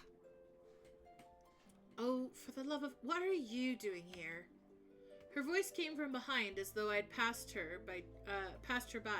I turned, confused by her odd reply. Oh! Is that when she was younger? Oh my god, look at his cute little face! Look at his cute little face! All those oh my god, he's so cute. They're both so cute. Oh my god. Only to find myself intruding on a lost moment in time. I could say the same of you. We're a long way from Gorius, Mirlach. Mirlach? Yeah. Merlach. Mirlach. I almost had it. I'm not a bandit. No. So you weren't that Nufiana lass who tried to jump me with the dagger. If you're itching for a rematch, I'm not interested in Sealy. Well, I wouldn't call that first time a match. Arms were a bit too short to reach striking distance, from what I remember. Afraid that's the end of our pleasantries, though. What's the new Fianna doing around these parts? Wouldn't know. I'm not with him anymore. Not that it's any of your business. Oh, I'd say it becomes my business when I got word of a string of robberies in the area and just happened to come across a known thief. Got any proof of that? You're telling me you never stole? I'm saying you don't know half of what you think you know of the people who took me in when I had nowhere else to go. If you're going to accuse me, I hope for a better reason than a decades-old memory. I suppose we'll just set the stabbing attempt aside then. You attacked us first. True. But it was our right. The new Fianna was making trouble in our territory, and we couldn't allow our authority to come into doubt. Your authority? What if I don't give a rat's ass about your so-called authority? You're not my prince. Lugaid's not my king. Interesting. Never thought I'd meet a bandit with a loyalist bent. Not a bandit, not a loyalist either. You're very one or the other with these sort of things, aren't you? Sure, I have my convictions. So do I, just not you, Unseelie. So noted. Lucky for me, I don't really need your say in the matter. But it would be in your best interest to cooperate. Speaking of, I see you've tried your best to avoid that bag of yours from coming into my sights. Looks to be about big enough to fit a few stolen goods of note. Let me see inside. If there's nothing amiss, you'll be free to go. Maeve shoots the much younger Flannan MacLug a look that could kill. I felt a shiver roll down my spine. You know what? Fine. Have it your way. For a moment, Maeve looked like she's about to surrender the bag. Instead, her hand flies from her shoulder to her sheath, retrieving her sword in one fluid tug. You want it? Then take it. Instead of scowling, as I'm so used to seeing from the king, the Unseelie prince's sly smile blooms into a toothy, boyish grin. Gladly. Flannan leaps into action, but Maeve is quick to put a distance between herself and the prince, matching the pace of his step. The two are caught in an encircling dance, eyes fixed on the other's movements. Your footwork's gotten better, Mirlach. We're not kids anymore. Glad you think so. Wouldn't want this fight to be too unfair. He's goading her, provoking her into making the first move. She squints but doesn't bite. There's nothing to gain by going on the offensive. The prince's grin fades into a more subdued smile, an implicit concession. Ooh. Moments before he strikes, Flannan is surprisingly fast, lunging himself forward with little grace, but his lack of flourish is made up for by sheer ferocity, an onslaught designed to quickly and confidently overwhelm. His attacks come down hard. Maeve winces with each blunt hit of his spear, and her attempts to strike back with her sword prove futile, given the breadth and distance between each other's blades. She's given little time to recover, and worse still, the prince has forced her down an uneven incline. Half her attention is focused on staying steady-footed. So she stops. Mid-thrust, the prince finds his opponent disappearing from his sights, ducking down to topple from below. He crashes into her with a heavy slam, his size and momentum causing him to fly over her. The tactic wasn't without costs. Maeve's face took a beating as it collided with Flannan's knee, but, as luck would have it, the prince's spear managed to catch in the ground as he came down. Crunch. The ensuing pressure of the prince's weight almost snaps his weapon in two, leaving a distinct bend along the splintering wood. I don't know if this speaks more to the spear's quality or Flannan's own lack of give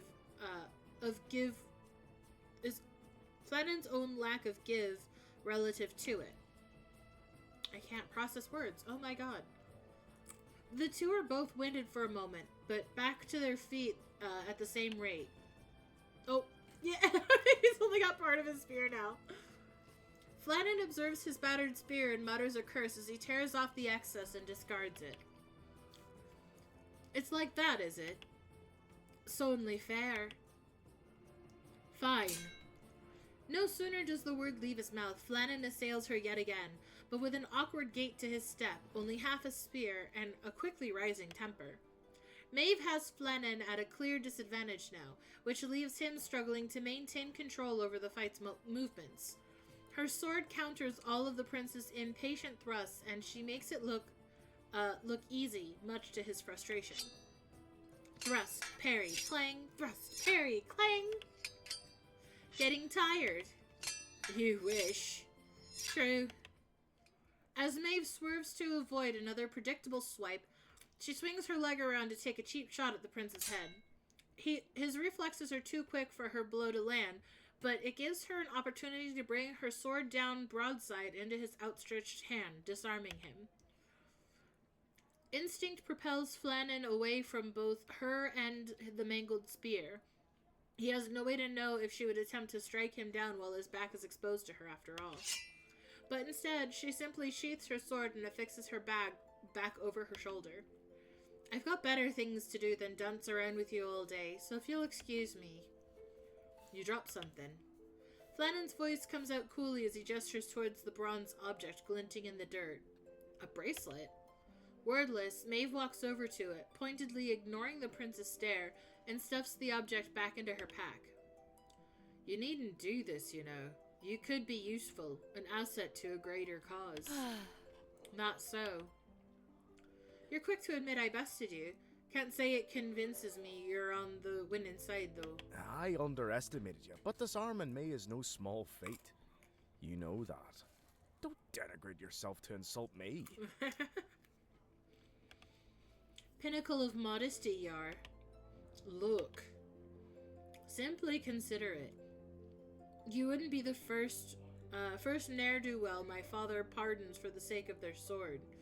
We understand more than most that, desperation can drive at... You know, you never did ask for something to call me by, son of Luke. Bit rude. People ought to add that to their list of unseelie, people ought to add that to their stories of the unseelie prince and his little packmates. What are you getting at? Should I know you, beyond the obvious? Maybe, maybe not. Why don't you walk a mile that way and ask the bloke I hog-tied and retrieved his stuff from? Oops. Hold on. Why don't you walk a mile that way and ask the bloke I hog-tied and retrieved this stuff from? I'm sure you can trust him to tell you true. He's one of your ne'er-do-wells after all. Turns out it's a lot easier to steal when you've got a warlord in your corner. One who won't question why you gutted a bunch of farmers so long as you claim they were loyalists. Ooh. The prince's face contorts through several phases of emotion. Shock, suspicion, shame. Before finally settling into pride. If what you say is true, you'll find it is. You can stake the reputation of Maeve Troubadour on it. What? You're Troubadour? How shrewd of you to notice. The hero stalks away, disappearing into the woods, leaving the indignant prince to ponder his folly. Oh! Is that the Morrigan? An arrogant little pup, isn't she? How time loves to repeat. Huh? I startle, an awareness of myself and this strange scene suddenly returning to me, as though drawn out of a trance by the strange woman's words. What is this? What's going on? Peace, child. I come in friendship. To help you, to help her. She will need allies, true allies, if she is to embrace her fate. But first, do you ask a question? How does a girl become a goddess? How indeed. But our Maeve is no ordinary girl. That much is plain by her wit, her ferocity, even before she came into her gifts. You will see for yourself soon the destiny you must guide her towards. But for now, wake up. Damn! Oh, that was a cool end to a chapter. Bro! Just quiet. Alright. Woo! Alright there, Druid. I startle awake, not realizing that I nodded off while Maeve was getting our food. I flush, a little embarrassed by the concern in her gaze. What an odd dream. I'm not sure what brought it on, or what to think of it. It all felt so vivid, but I clear my throat, trying to pull the thoughts aside put the thoughts aside for now. Sorry, I guess this morning took more out of me than I realized. Nothing to be sorry about. Your heart was beating 1,000,000 miles a minute while we were up in the air, so if anything, it's my fault. My blush deepens. I can think of a few reasons why my heart was beating that fast. You'll have to forgive me. Our adventure today isn't over yet. Once you're done with that, we'll need to get a move on. I nod as I dig into my plate of rabbit and potato, washing it down with small sips of a tankard of goat's milk. It's simple, but steadying. Where are we headed? Well, we need to verify our suspicions about New Fianna, but that's easier said than done. When I ran with them, they were a lot less structured. Members were pretty upfront about who they were, some even bragged about it. But these days, without a war to keep the Unseelie mostly off their arses, New Fianna has turned to the shadows, created a whole underground network to do their business. It's extensive, difficult to root out. Their leaders operate under false names and change them up every few months to keep us guessing. They've even got their own language, secret code words, and a cipher to mark their caches, hideouts, and targets. Only small blessing is that they tend to keep clear of the borderlands, and by extension, the Seelie.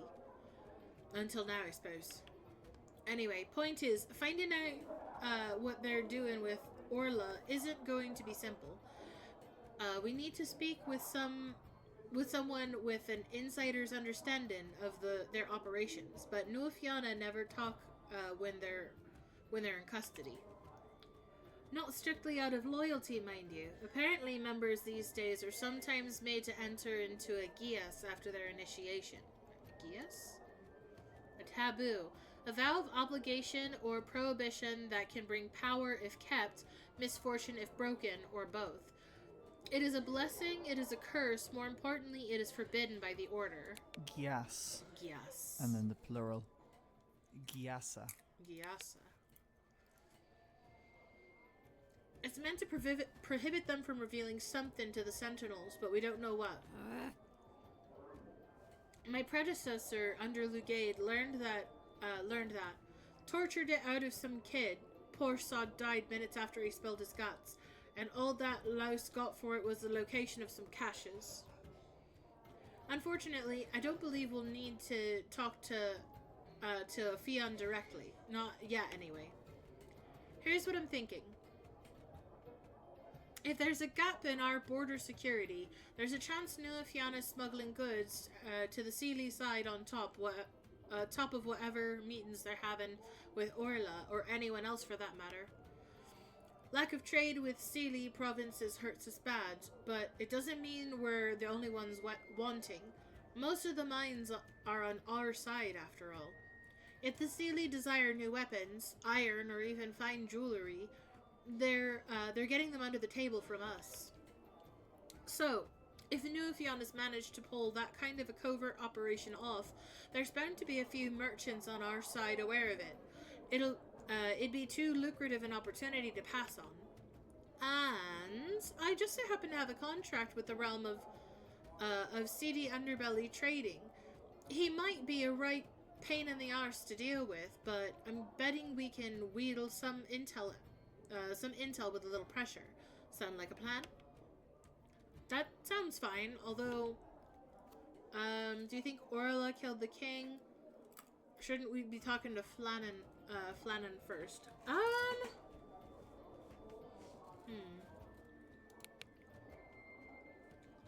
Well, neither of them have a little symbol response. Let's see. I don't think Orla killed the king, but she's definitely involved with something involving her daughter. So shouldn't we talk to Flannan first? about what happened in Phalias. Maeve's conspiratorial smile falls in response to my question. I shift uncomfortably in my seat. We will. After. This matter can't wait. If Queen Orla is risking her skin on a treason charge just to conspire with Nuafiana, we need to know why. Because no matter what they're up to or what they're plotting against, it spells trouble for Tir na Nog. Of course, but we were caught. That seems like something the king would want to know about immediately, especially since what's done is done, and Flan's a busy man.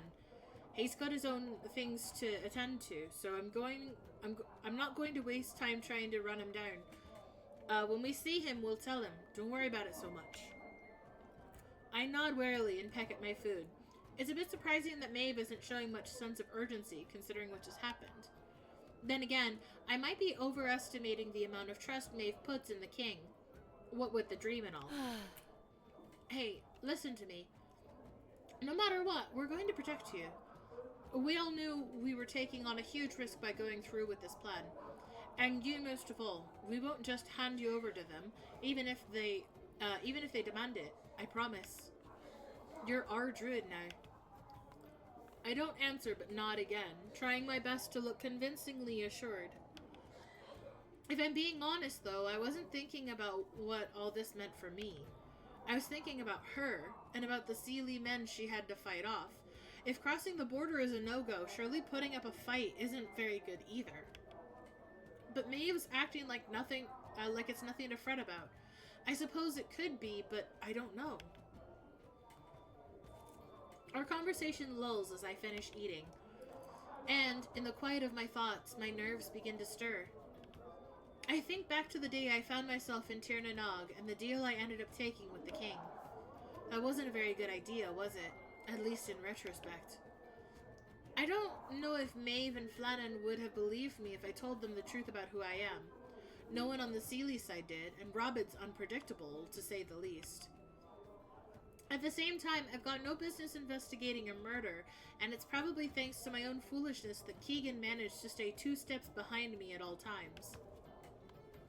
I'm no closer to getting home than I was when I agreed to this task, and now, well, I'm not so sure. I can't go back to the Seelie side, that's for certain. Does that mean the deal's off?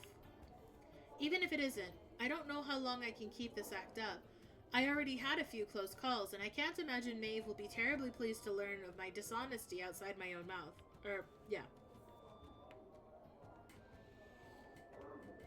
Of course, that's likely to be true no matter how she hears it at all. Hey, you still with me? You're looking a little green. My gaze starts up to Maeve as if I'm pulled to the present. Oh, I want to tell her. I swallow down the last bit of food in my mouth and push my plate aside. I'm fine, but there's something I need to tell you, Maeve, before things get more out of hand than they already are. She sits up straighter, meeting me in the eye. Yeah? What's in your mind, druid? It's about that, actually. I'm not actually a druid, or who you think I am at all.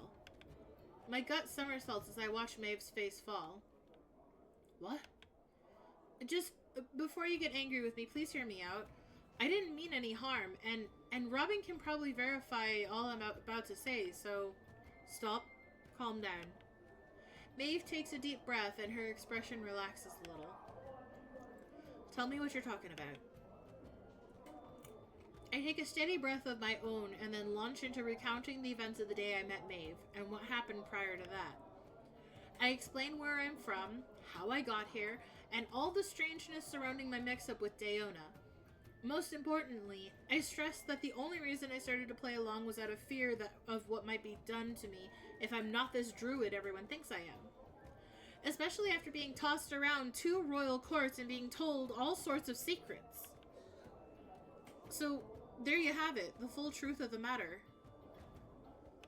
I'm sorry, I had no idea how I was supposed to get home if I didn't take the king's deal and let him believe that I am who he thinks I am. But it was reckless of me to think that I could be a spy, as a stranger in this world. I really had no idea what I was getting into. All this being said, I understand if this means you don't trust me now or don't want me tagging along in this.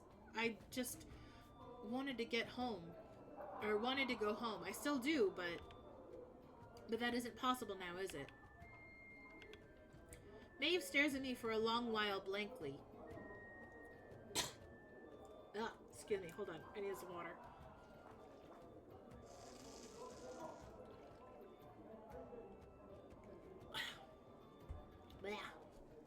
I had something stuck in my throat.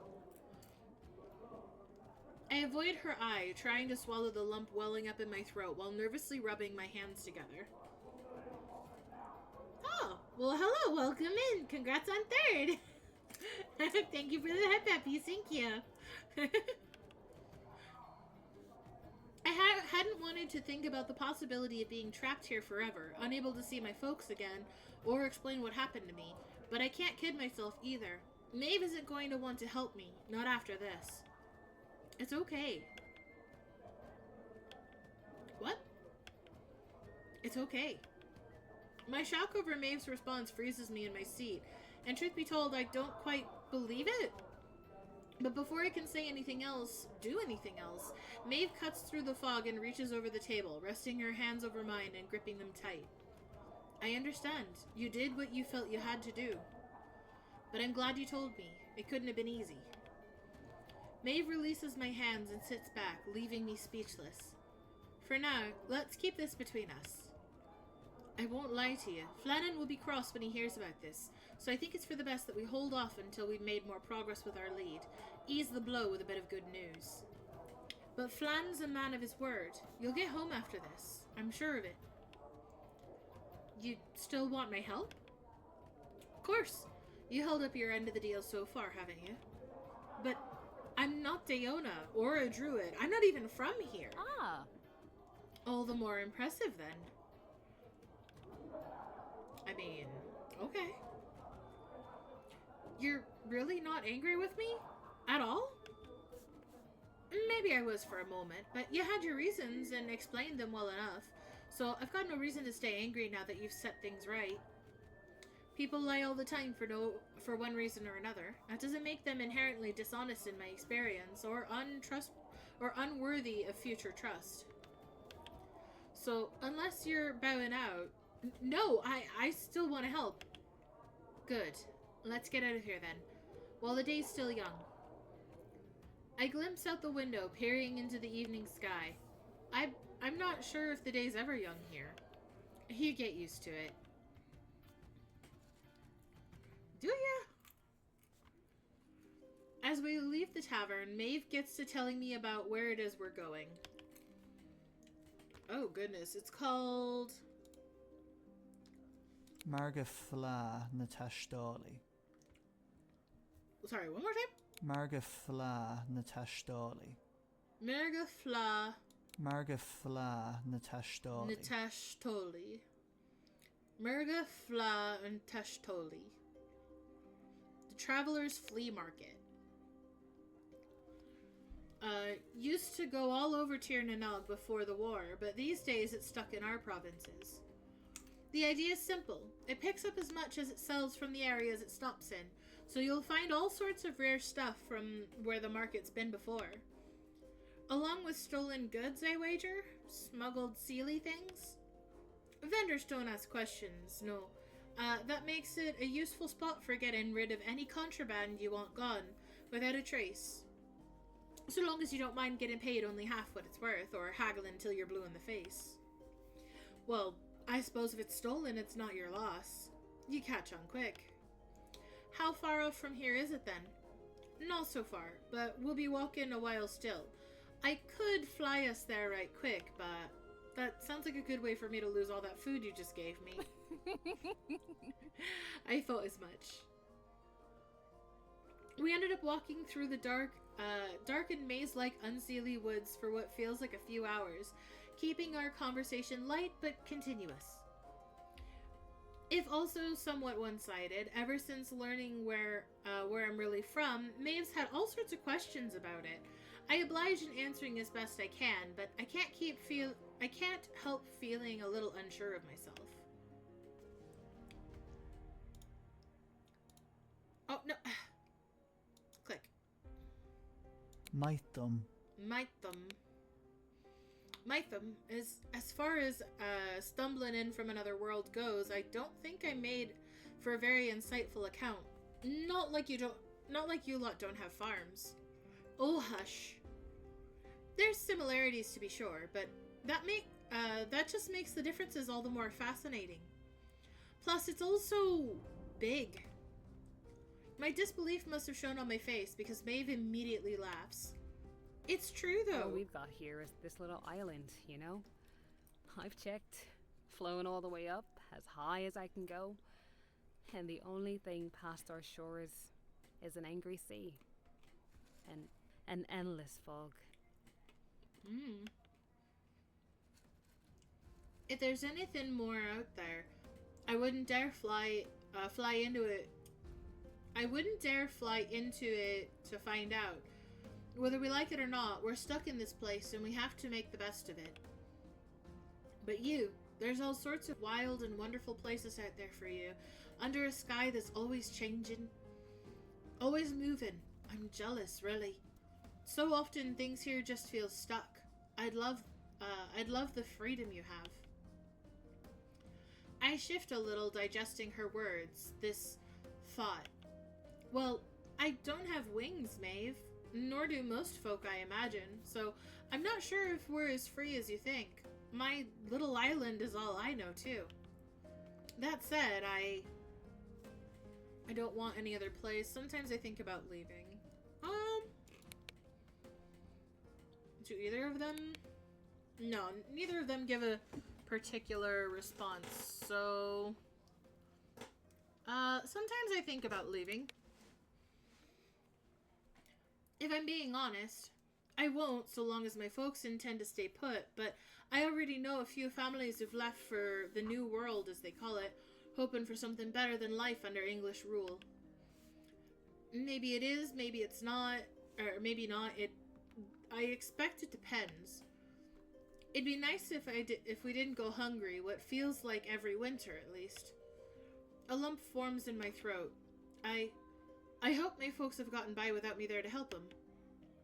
I stop walking as my thoughts swirl with latent panic I've been burying, staving off, since I realized I wasn't getting home in a hurry. But before I spiral, I feel a hand on my shoulder, squeezing it gently. Easy now. We'll get you home soon enough. We just need to give you a good story to remember us by first. Cute. I made my best attempt at a nod and a smile before stepping out from Maeve's grasp. Our conversation lulls as we forge on, but I can't stand the silence for long. It allows my thoughts to wander to places I'd rather they didn't. I clear my throat. Have you always lived in Murias, Maeve? She shoots me a quizzical eye from over her shoulder. Just about. My time with the Nufiana took me to Gorius for a spell, as did some of my time with Flan, but I grew up in the southeast Murias. Oh, what were you doing in Gorius? Which time? Both, I suppose? Well, I was a bit too young to understand all of the ins and outs of the Nufiana's machinations, but we were more or less responding to the Unseelie army moving south. Gorius was considered conquered land at this point, too troublesome and unvaluable to be worth retaking, so the brunt of the rebel and the loyalist armies were on front lines in Murias. Problem is, some of the characters Lugade installed to replace the Flafa he killed had either succumbed to the very same greed that plagued their predecessors, or were otherwise too inexperienced with the power to get a handle on the gangs that cropped up in response to their weakness. Nufiana arguably did the same thing, stepped in as an authority in a few places, muscling out the Unseelie aligned leaders, or at the very least pinning them under our thumb. But the Nufiana knew it wasn't the business of the self-enrichment. Not past basic comfort and necessities, anyway. Our leader, Fedelm, Fedelm? I never... Phelim. Phelim. Phelim? Phelim. Phelim. Okay.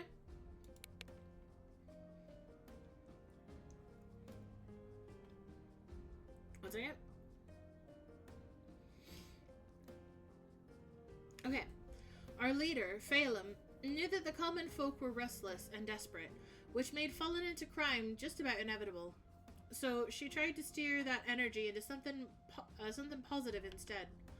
Not legal, but positive. We were still miscreants and thieves, but we weren't just out for ourselves. We didn't take from people who couldn't afford it, and we gave more than we got, most of the time. Add that to our tendency to root out our less savory rivals, and the people of Gorius didn't mind our presence so much. So you were helping to keep the peace, then? I'd like to think so. Phelim had good intentions, at the very least. How's the king factor in, then? Right away, as it happens. As I mentioned before, most of the Unseelie rebels had moved into Murias by this point. Excuse me. Where they were starting to carve out territories along the coast, but Flann and his infantry, the pack, were left behind. To this day, I'm still not quite sure why. He never said, and the pack was a bit notorious for their efficiencies in battle, so it struck me as a bit odd that they'd be the ones holding down the fort. Then again, that might be exactly the reason to come to think of it. Might over diplomacy.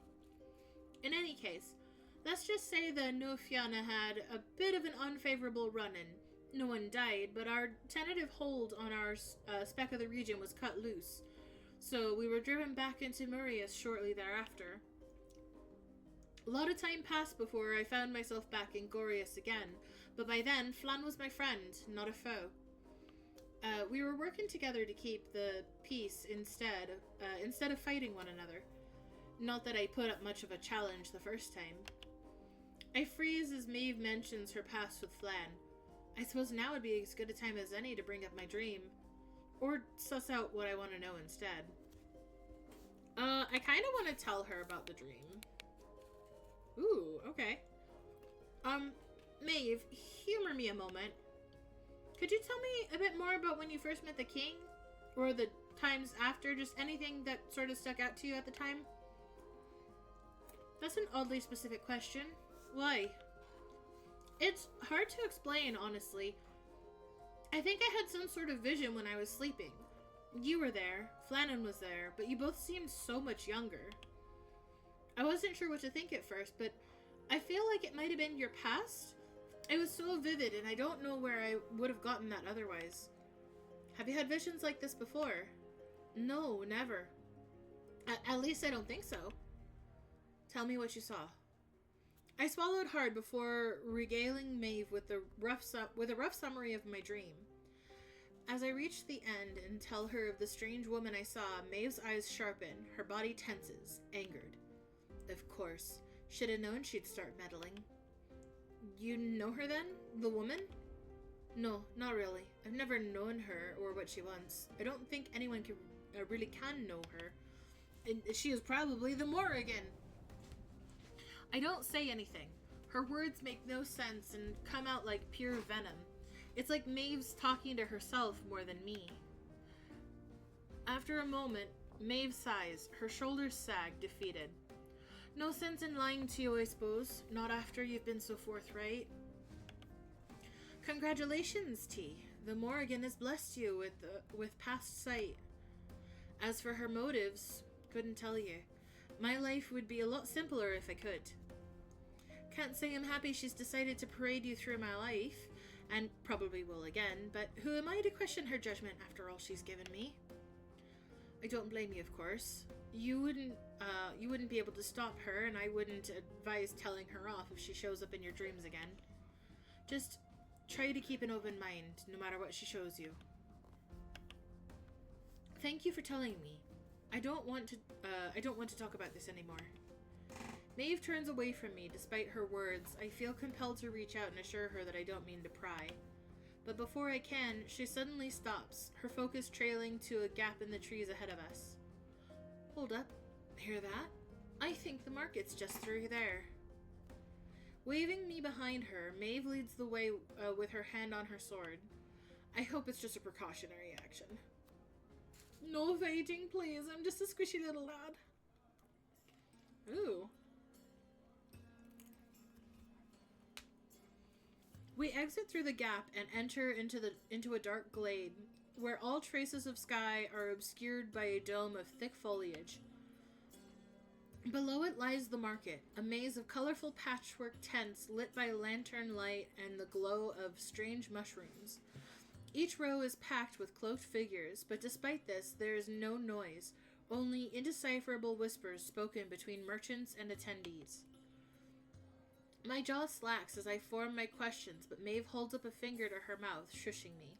She leans over to my ear, whispering, Folks tend to keep their voices down here. The less they know about each other's business, the better. Same rings true for us, understand? I quickly clamp my mouth shut and nod, eliciting a smile from Maeve. She nods me forward, toward one of the dense crowds. I grimace. Easy to get separated going anything like that. I want to hold her hand. Yes! Unthinking, I reach out to Maeve's free hand and entwine my fingers through hers. She turns her head back around to me, eyes wide with surprise. It doesn't take... her face! She's so cute. It doesn't take long for her to realize what I'm doing, though. She smiles and softly squeezes my hand and then pulls me into the market. Moving through the throng of attendees proves less chaotic than expected. All are engrossed in their business and part like water as Maeve and I step through. I wonder, though, how Maeve expects to find her contact with everyone covering their faces. She doesn't seem to be looking at the merchants, only their booths. Eventually, she stops and turns back to me. Here we are. See the markings? I don't at first. Maeve gestures to one of the structural poles of the merchant's tent, adorned with an engraving, just subtle enough that most, including me, would assume. I would assume it was just a peculiar flaw in the wood. It means friend, from what I gathered. Friend to whom? Hopefully us. Oi, Sinan, you here? You there? The stooped figure Maeve calls out to Jolts, taken aback by her bold declaration. Likewise, the act seems to provoke his would-be customers into making their excuses and scurrying off, allowing Maeve and I to freely approach. Ah, Tuador, my girl. You're a sight for sore eyes, if a little unpracticed in the market's decorum. I hope, given this loss in revenue you've bequeathed me, that you may come to make it worth my while. Of course, old friend. I'm simply seeking that favor you owe me, and in exchange I will continue to pretend those goods I found for you weren't stolen to begin with. He sighs laboredly. I see you are, as always, an unwavering educator of justice, though I have absolutely no idea what you're talking about. Give me a moment. The old trader spends a few minutes shooing away prying eyes and picking things up, securing the merchandise and closing the flaps of his stall. Once he finishes, he steps out and gestures for us to follow him. The old man guides us out of the market proper into what seems to be a private encampment for the vendors, where they eat, sleep, and store their wares. There were fewer people out and about here, spare some hired muscle, but no one seems to pay Senan or us any mind, as we slip into one of the empty tents. Now then, with this mediocrum of privacy established, your curious companion notwithstanding, what does the captain of the Unseelie Sentinels want with dear old Senan? Information. I've got reason to believe one of the gangs, or even several, have been making trips across the border. Figured you might know something about it. Seen some old Seelie stuff in the market, perhaps. My dear girl, you're joking, yes? I am but a humble tradesman, and overly fond of my head. I assure you quite unequivocally that I am in no way involved in such things should they be happening. Senan, I'm not going to execute you for being aware of an underground trading network, if you are, of course. What a relief. You simply endeavor to run me out of business, then? Condemn me to destitution or put a target on my back? You must know there would be consequences for me should I entertain such theories with you of all people. Now, why would that be? You've always told me your clientele are on the up and up. And indeed they are, as far as Senan is aware. But it's not so for all my trade, and word travels fast. If you see me shunned, blacklisted, you would see me shunned, blacklisted, condemned. Have you no pity? Or perhaps your new lot in life has made you forget where you came from. I forget nothing. Then you understand. Favor or no favor, you cannot ask me to cross these people. Instead, I can offer you a discount on any of my rare finds, but that is it. That is all.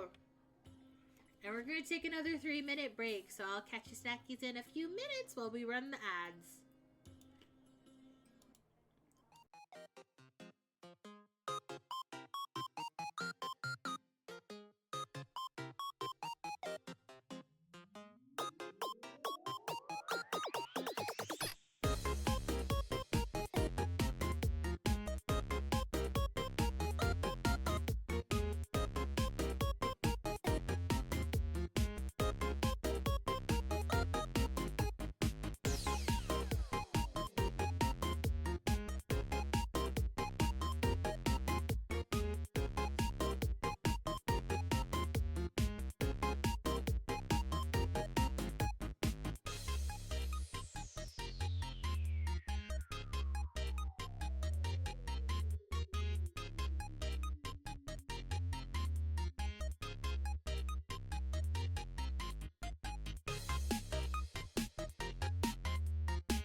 mimic with me. Alright. Actually, do I have anything I can use for?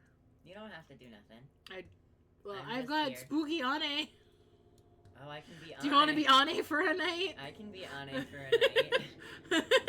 I'm Ane now. Ane for a night, yay! Big sis is here. I'm totes Ane tonight. Hi, music lover. Hello, Hi, hello. music lover. Okay, let's see. Actually, I think you just have that audio that's just Samson. It's from the Discord thing. It like sometimes it's there, and then I'll make it go away, and then it'll just come back randomly, and I'm like, why are you still visible? Samson's always here in spirit. Right? Samson's always hanging out with us. Always. It's fine. It's wonderful. I understand where you're coming from, but you won't be crossing anyone. I'm not even all that interested in shutting the trade down, to be honest. It's a non-issue at the moment, and it'll be your own folly if the wrong Sealy people catch you. Okay, click. I didn't want to acknowledge that I was on the game. Then why, pray tell, are you barking up this tree? Because it goes beyond trading. I think some folk might be meddling into politics over there, and that is an issue I'm concerned with. You should be too if you don't want another war. I see. How fortuitous of me then. War is always good for business, my girl. Then they buy in bulk. We upcharge. I will stock weapons, perhaps. Oh, Blinky, thank you. It's cozy under It there. is cozy. I sure do Blinky with the Ane. With the Ane. Ane, Quote, in quote, quotation Ane. marks. You can't see me do the fingers! They're happening now. Yeah. Yeah. This is serious. I am serious. You cannot ask me to help you with this, especially this. Fine. Then you leave me no choice. I'm confiscating your goods and bringing you into unseemly custody. What? No! By what right? By every right. As it happens, it's my duty, technically. Not a part of it I especially like, but if you won't help me with this, then I can't neglect the part you play in in propping up the gangs anymore. I'm assuming that's gonna be like, you bitch. Bolfeliak? Oh, treacherous crow. Don't talk. Oh. Bolfjeltak. Oh my god, it's so quiet. Bolfjeltak. Bofieltach. Bolfjeltak. Bofieltach. Treacherous cow. You fucking cow. Hey, why is cow an insult? Cows are cute. Do you think you can get away with this bad. so cleanly? You think My you can bad. get away with that? No. That's a weak ass burp. I know. I saved the good one for before you came back. On break, that was so good. You just Yeah. door open. And there was still a minute left of ads. It was very unfortunate. Everybody Oh. missed a beautiful burp. It was gorgeous. I got a ginger ale right here. Don't worry, I'll cook up another one for you. If you take me, you'll have to come down on this whole godforsaken place. I know. I don't want to, for as overrun as the market is in stolen goods, I don't relish the idea of collecting the overdue honor fines of a bunch of desperate folk, especially if they can't pay. But this is more important, and I came prepared for this outcome. The woods are surrounded with my men. They don't give like a little pronunciation for his thingy, and I don't know how to read the little markings, so I'm just gonna call him Sean. Sean. I'm just calling him Sean. Hi, Jack. Sean McLachlan. Sean I give the word and stop. Enough of this foolishness. I see this is no true choice at all. How typical of your lot. I'm sorry, Sean. I'll do what I can to protect you. Can you just say Shannon or Senan. Well, okay, but I do this when I play Final Fantasy with Esterbun all the time. Is like if we come across a character whose name is either too complicated for my brain to unravel and say, or I'm just too lazy. Hold on, let me I'll get just good make up buddy a Google name. on this. I just make up a name. There was, oh my god, there was this one part where, I mean, that's why I call Watermelon the guy in Shadowbringers, we got her together. I just call him Watermelon. I can't fucking say his name. He's Watermelon. Which is funny because apparently that's something I have in common with Naofumi. Okay, Forvo.com. How to pronounce Sean in Irish. It won't tell us. Shannon. I was right. Shannon. Shannon. It sounds like something you'd hear in a song. Shannon.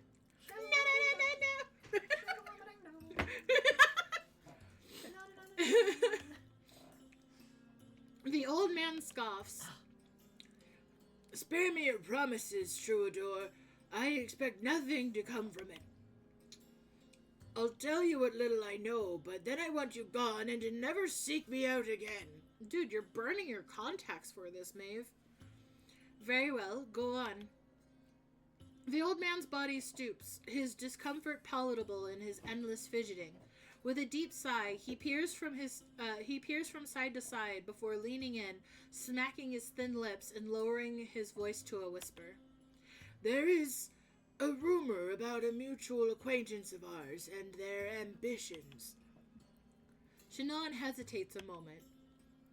Much has changed in your time away, more than you realize, I think.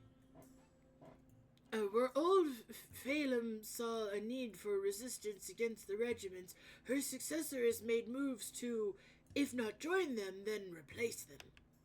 So that's it. Nuafiana helping Orla and her allies take back her kingdom. Why of all the foolish... Thank you for the bald. Why of all the foolish? Why of all the foolish balds? Not so loud. And you mistake me entirely. Nuafiana is no pawn of the Dowager. Rather, it is the reverse. What? That doesn't make any sense. Do they have some kind of leverage over her? It's because the princess!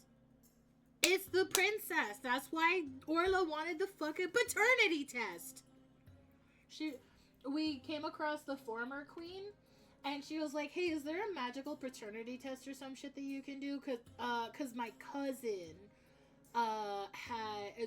has this like commoner lady claiming to be bearing her child, and I want to prove him wrong. And no, it's because her daughter, yes, the princess, the former princess, went missing during the war. And in Shay's route, because Shay, they're looking for the princess because they were friends. Right. We found her, supposedly her, leading the Nuafiana. Okay. And the way that she treated Shay, I'm in absolute denial that that's fucking her. Okay. If they were actually friends like Shay says, and I trust Shay, there's no fucking way it's actually her. It's someone posing as her. Oh. Either that or she's fucking brainwashed. I don't even fucking know. But like, right. If that is her, no, it's not. I refuse. That's not Shay's friend anymore. So I think Orla also suspects that it's not actually her daughter, but she's been missing for so long. That's why she's like, I need to like test if this is actually my child or not, because I'm being blackmailed or something into like paying them to support their cause because supposedly that's my daughter. Right. Valid. Big. That's the connection. They haven't said it yet, but that's the connection. I know it. I feel it in my jellies. I mean, you typically do tend to call these types of things. Even when it's just a joke. For real. Man, but I was on a roll the other night with Dandadan. Yeah. Oh my god, Dandadan was so good. I gotta check in. We still gotta figure out when the new episode when's comes the new out. ep air? Fucking breathe, dude. I tried to inhale a pumpkin seed. Oh. I don't advise. It doesn't work very well. It's gonna grow out your tumbly. I used to have that fear with watermelon seeds when I was a kid because of Rugrats. Fair. Anyway. Because of you just started Dandadan? Oh, music lover. It's so fucking good. It's so good. I love it. Fuck. Ken Takakura. You're not allowed to say that name! Illegal! Then again, also me when my favorite problematics are mentioned. Illegal! Okay. Another explanation. Maeve's expression hardens. In turn, the old man starts to lose his nerve. Only on episode 3. Totally fair. Let us know when you catch up. We'll have to check and make sure that, you know, when you catch up, you're not an episode ahead of I hope us. you join the same hate train. I'm not gonna mention the hate train because I don't want anybody to get mad. We don't want to influence anyone's opinions, but I there hope is a hate train. There's a hate train that I've been promised ends in the manga because it no longer is a hate train, but man, I don't think it'll end for me. I'm really hoping that it gets better, but we'll see. I'm really hoping, because that kind of thing bugs me too. Be a hater with us, Glover. Maeve's expression hardens. In turn, the old man starts to lose his nerve. You see, there's no way to know for certain. My information could very well be wrong. Out with it. It's about New Fianna's leader. Have you perchance heard the tale of the lost Seelie princess? I knew it! Oh, current chapter. Disclosure. Chapter 5. I don't remember how many chapters the other one was. Fuck. I don't know how long Shay's was. I'll look it up. Because I know they're not finished yet. If I end early, I might have to play. Well, I might be doing this long enough. We'll see, but... The Lost Seelie Princess. The one Shay's always going on about. What's she got to do with this? My thoughts exactly. If you're about to run us in circles, Sinan, I swear. Bah, you asked Sinan for what he knows, and I'm about to tell you. If this now suddenly disinterests you, then I kindly request you to make up your mind. If it's alright with you, Maeve, I'd like to make sure I understand what's going on. Fine. Go on, Sinan. Very well. As the world knows, the old king, I already immediately forgot how to fucking say his name. King Henri. Henri. King Henri. Go back. I hit the button, I'm sorry. Old King Henri and the less so old Queen Orla had only ever bore one living child in all the years of their union. A daughter named, Skahawk? Was it? Skahawk? Skahawk. Yeah, Skahawk. I remembered! Skahawk. The princess that would one day inherit the Tuatha throne. Born when Lugaid's war was nothing more than peasant skirmishes in Gorias, Skahawk's position is the sole heir to the line of Bogdurg. Is it Bogdurg? Bogjarag. I almost had it. Hey, Lee! Welcome in, Lee. How's it going? Hi, Lee. Hello, Lee. Hi, Lee. I have a little placeholder for a different friend's little placeholder, but it's because I don't have one for Autumn yet. Yeah. So the little cutie down here is a placeholder for Autumn right now. Yeah. That's okay. Actually,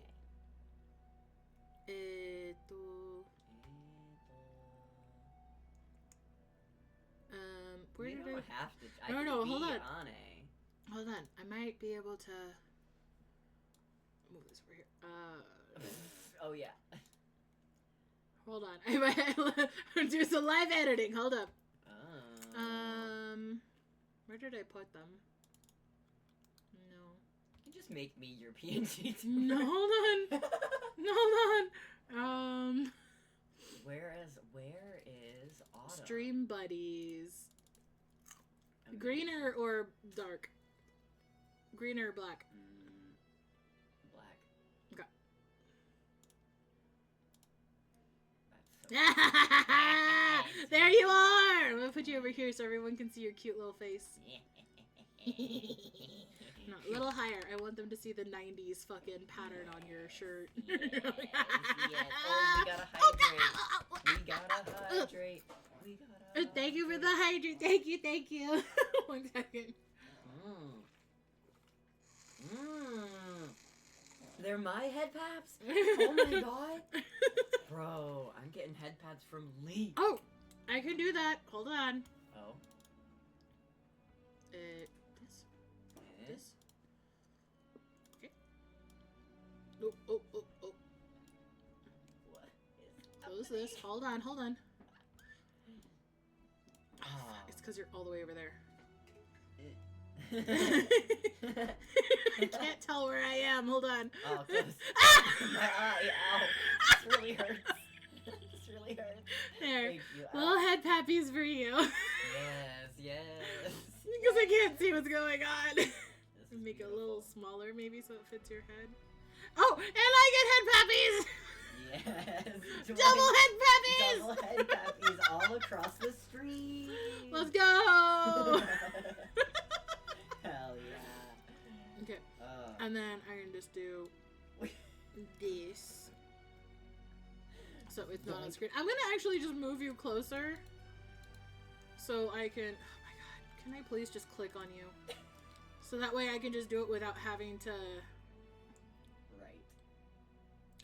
but I'm gonna move you above my model so that way my tail goes behind you. Oh, that's funny. There we go.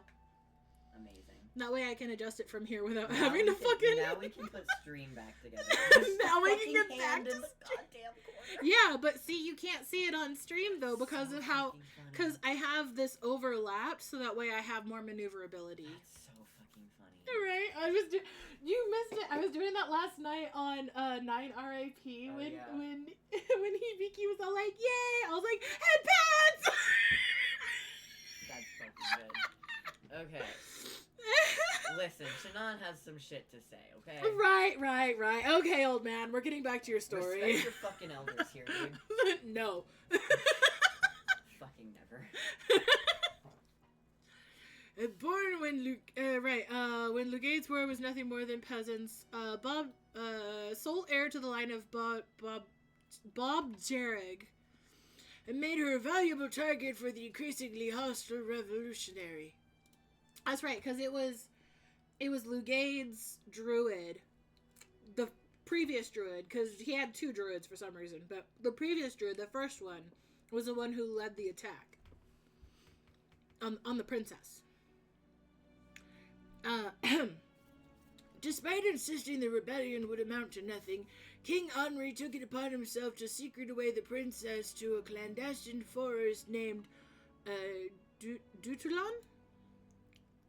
Duntalan, which sat on the border of spring and fall.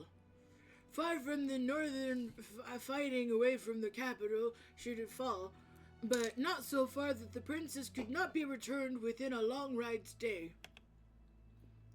There, safe in hiding, the princess was able to be raised to rule by a druid chosen by her father, and protected by a modest retainer, until Lugaid's threat to the realm was no more. Or so it may have been, if the fortress hadn't been attacked by unseelie forces. Supposedly. That one's still up for debate. They say it was all but razed to the ground, killing near everyone inside. Some reports even claim that the not everyone inside, because Shay was there, along with their mom and their dad. The dad died, but Shay and their mom and one of their siblings got away. And then shortly after, Shay's youngest sister was born. That's what I remember, at least.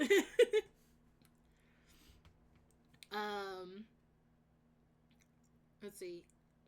Some reports even claim that the unseelie used dark magic, forbidden magic, to do the loathsome deed, but I cannot say I believe this. What does this have to... blah, blah, blah. I need to fucking read who's talking, sorry. Maeve, what happened to you? Sorry, smoking. That's me. What does this have to do with the new Fiona? Lee, you're the Blush, best. you got, yeah! Get that revenge! Let's Oh, go! Lee, no. What am I gonna do, Lee? What am I gonna do? Oh no. Oh no. I just don't think I can stay embarrassed for long. I'm sorry. Fun fact also though, this little Autumn is based on one of their D&D characters. Yeah. That's Charlie. This is my D&D character, Charlie. Here's Charlie. They're a tiefling. and they beat people up with their horns, and yeah, they just made a whole lot of mistakes the entire time. But The my entire- character loved them very much. Yes. They were besties. Besties. The entire campaign was actually garbage for reasons, but anyway. But our characters were The top characters notch. were top notch. Fucking Ana's character, Via's character, everybody ideal. I Even still some have- of the DM's friends' characters were great, but the I still DM have- was- I still love this sketch that I drew of my character kicking Ane's character in the back of the knees. so good. Every piece of art you did for that campaign was so good. God, we gotta look at that sometime. I have them all on my iPad. Not right now. Not right now, but I'm just saying. Patience. Patience, I'm getting there. Patience, Jack has patience. Now, while most, including the king and queen, would come to believe Princess Skahak dead, it remains true that the young girl's body was never recovered from the scene of the slaughter, nor even the surrounding area. We know that because Shay looked. They checked. Yes.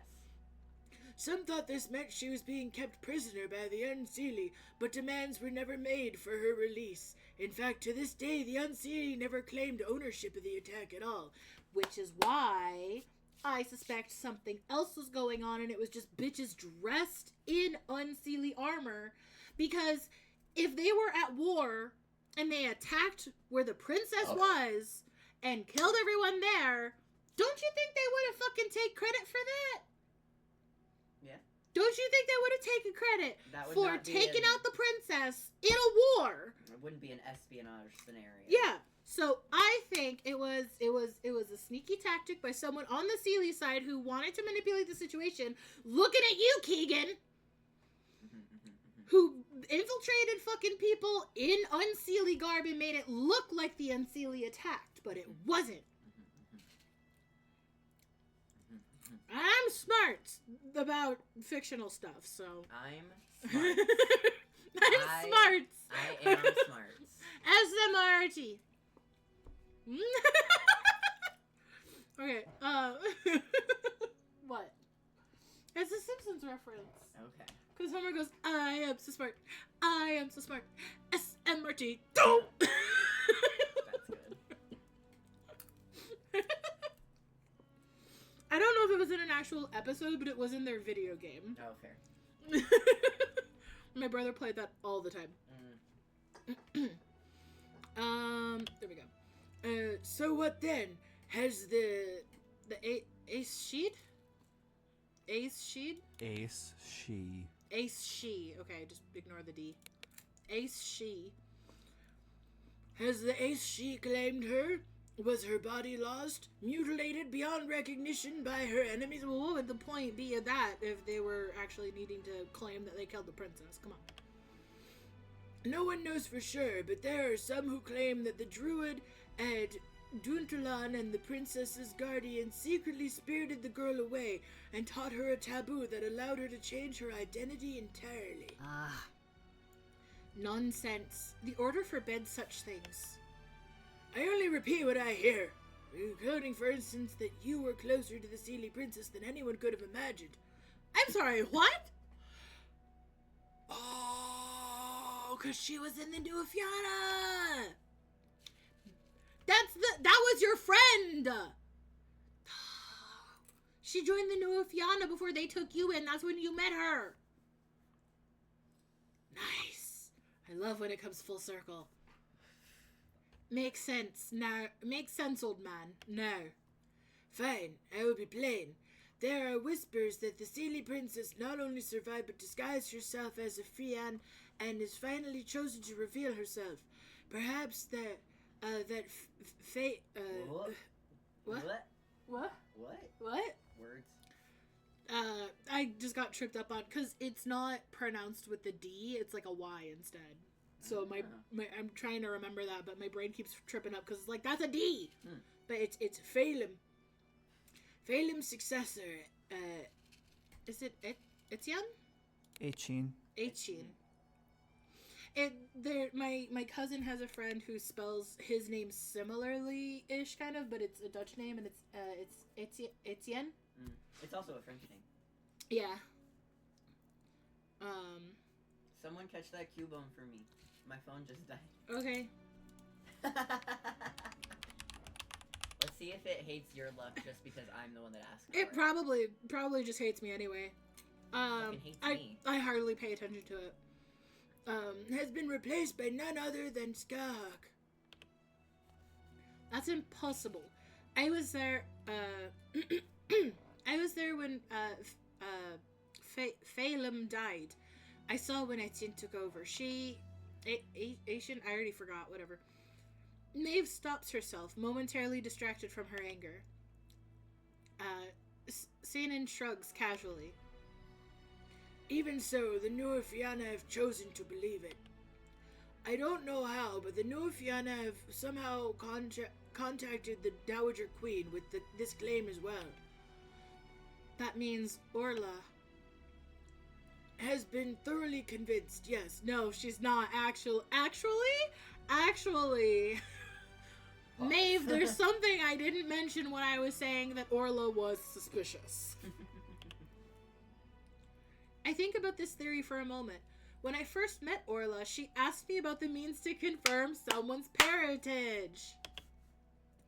And when I overheard her discussion with the Fion in the alleyway, she was threatening to cut off her support. They talked about crossing the border and its difficulties. Maybe Orla... Yep. No one caught it. It's because I asked Cursed for it. Cubone! It's because I asked for it. And Pokegame knows that I can't have anything. Pokegame is so rude, man. I wonder if there's like a reset I can do to refresh it or something. No, it happens in every stream I go to that has Pokegame. Boo. It's my luck. I also have never caught anything, though.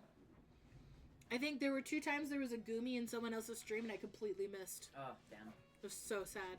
Your child right there. It's my baby. I love Goomy. Goomy's my baby. The bestest. The cutest little squishy bean. What's funny is my top 2 favorite Pokemon are both squishy. Is Goomy and Solosis. Maybe Orla demanded to see the woman claiming to be her daughter. In any case, with her investment, the Nuafiana might be able to amass quite the...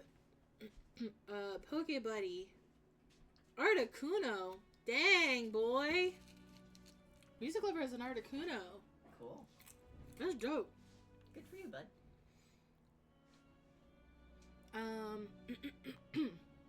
The Nuafiana might be able to amass quite the following here in Murias. Travelers arrive from all over the province to meet the alleged rightful heir to the throne. How have I not heard of this before? What if what you say is true? I should have gotten wind of it. There are only rumors, Trudor. Fucking, I forgot how to say her name. Only rumors, Maeve. Perhaps you failed to listen. Maeve steps closer and folds her arms. What are the rumors, then? Haven't you shaken down an old man enough? Keep your peace, I'll tell you. The word is that Skahak has certain members of the Nuafiana under some magical binding. Should they act against the princess, they suffer a most painful death. This includes revealing her location to her enemies. I suppose that explains the Gias. As in, yes, Lelouch. Oh, damn. It's Lelouch! Yo, I wanna have an entire episode where I'm playing chess against a man where we're both constantly trying to one-up each other. But secretly I'm actually just thinking about my mech driving boyfriend who hates me, but doesn't know he hates me. I mean, fair. Love Also, I need to get my girlfriend pizza. Also, I need to rewatch. We should do that. I've never watched the whole season. The first time I ever watched Code Geass was in 3 to 4 part episode clips on YouTube.com. Oh man, I remember those days. I love it. Those were the days. My cousin got really into Code Geass because she just constantly saw me watching it, and she would, like, anytime she caught me watching it on the computer in the living room, she would just be like, she would just sit down, and she would just watch. Music Lover said if he could trade, he'd give us Cubone and Goomy. My favorite Pokemon is actually Ghastly and the entire Ghastly line. but Cubone is also very cute. I have to show. I'll send you pictures later. I've crocheted myself like a little cluster of Goomies. It's very cute. They're multicolored. They are multicolored. I have one that I actually was able to make shiny colors because I actually had the right colors to make a shiny. Oh, yeah. Thank you, music lover. That's cute. But if that's true, how does anyone find her to begin with? Intent matters, Captain. Bringing someone into the fold is not acting against the princess. Besides, word gets around. He looks pointedly at us. A horrific idea strikes me. Maeve, do you think Skahawk could be the one behind Lugade's... Maeve isn't even listening to me. Rather, she's beginning to pace angrily inside the tent. I can't let them do this. How could she? And Orla...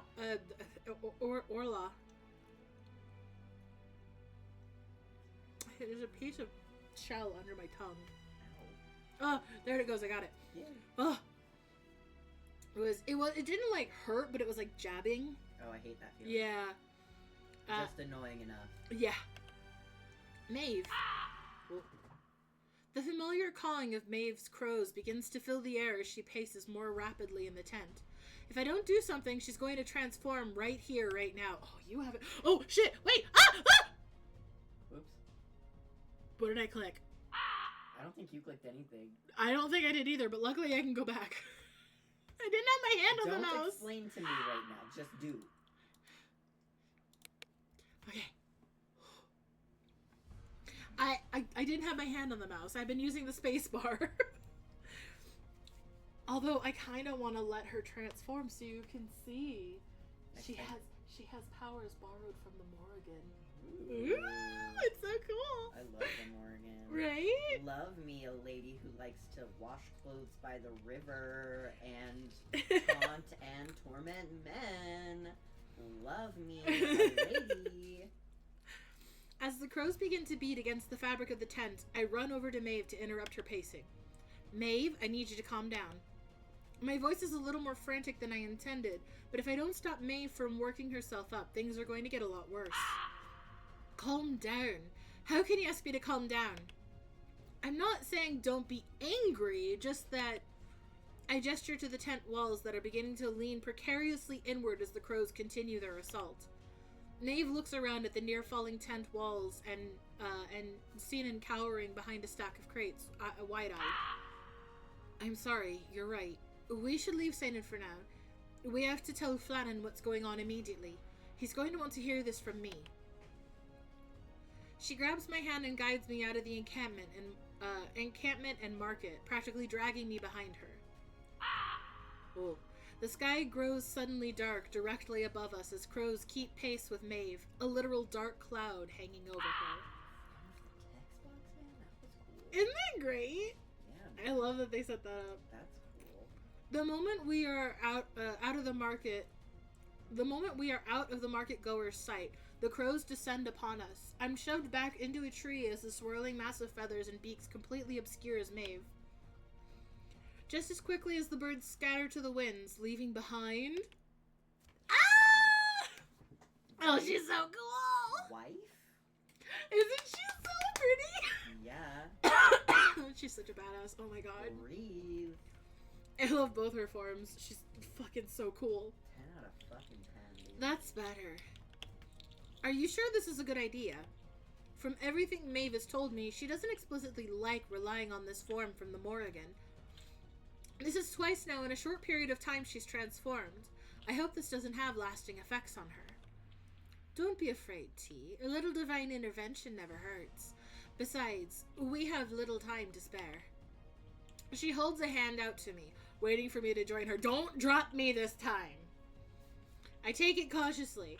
Once I'm settled, we're in the air and headed to, I can't fucking remember how to say this again. Cashlan Nanini. Cashlan Danini.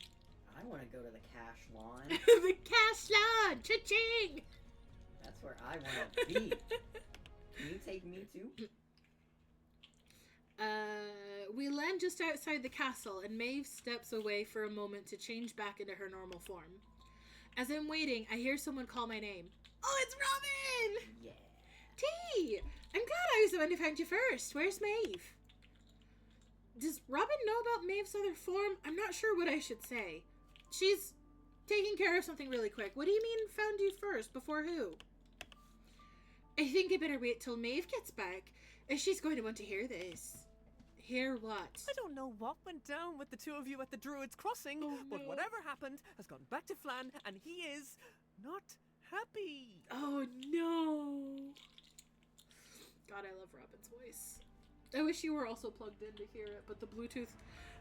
on the laptop, I figured out how to do it with one headphones plugged in, one through Bluetooth, and we could both hear. It's But fine. it doesn't work on this one because the Bluetooth sucks. No, it's fine. It's fine. Your Bluetooth card is fucked.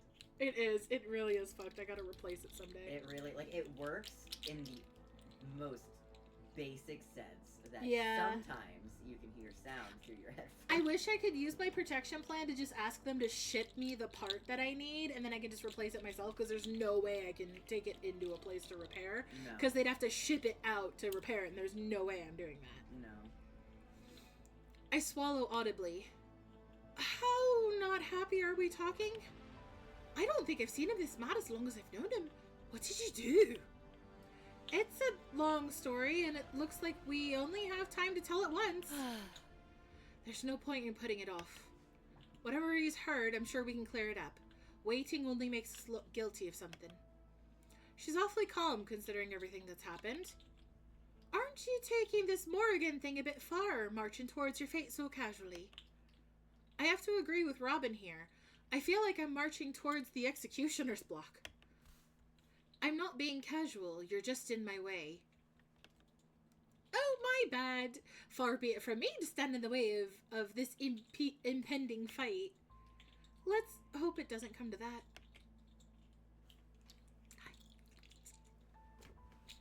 You should have seen how he looked when he was younger. He had like freckles all over his. Oh my god, it was so cute! Cute. He is a cute little lad. And now he's just big. Oh no. He lost the cuteness in exchange for the broadness. Looks like he tore his fucking sleeves trying to get dressed.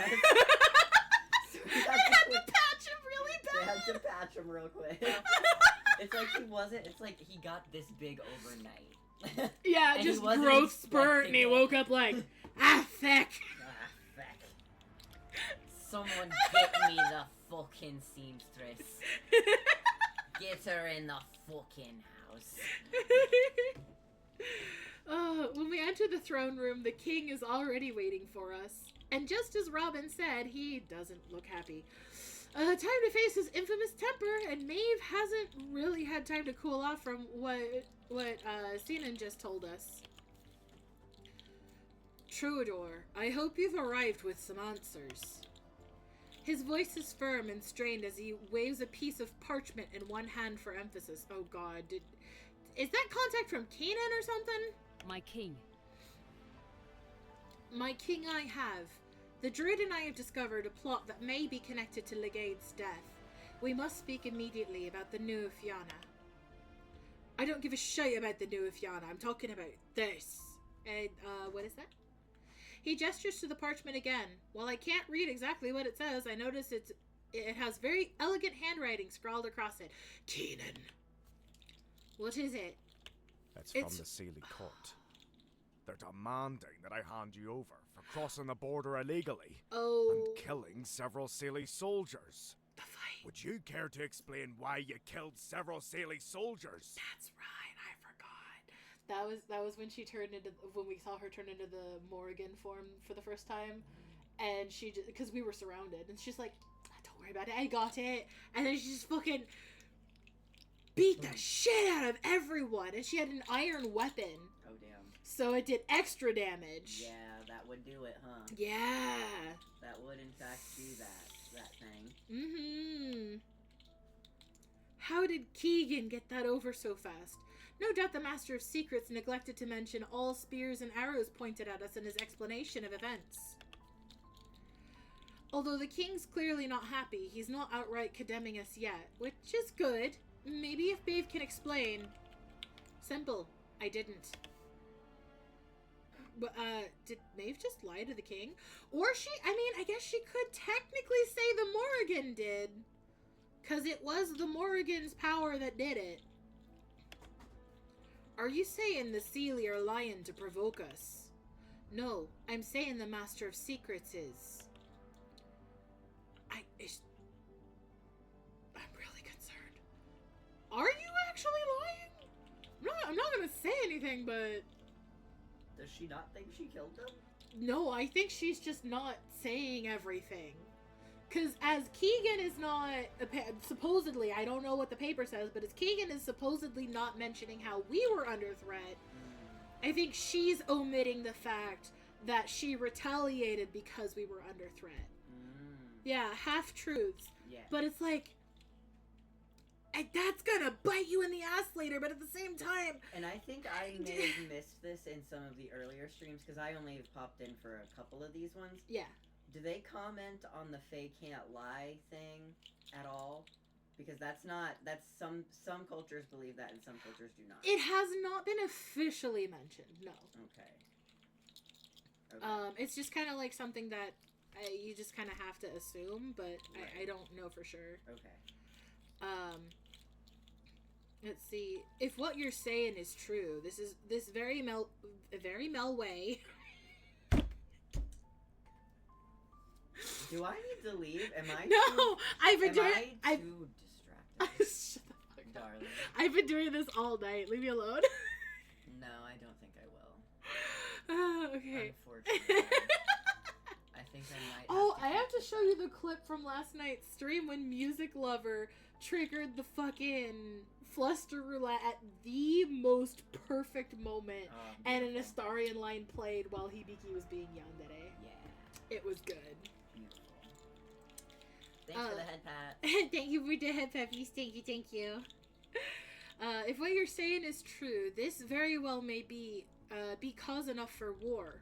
Why do you think he would want that now? You're asking me. I think it's perfectly obvious. More importantly, why is it you're so inclined to give him, the benefit of the doubt?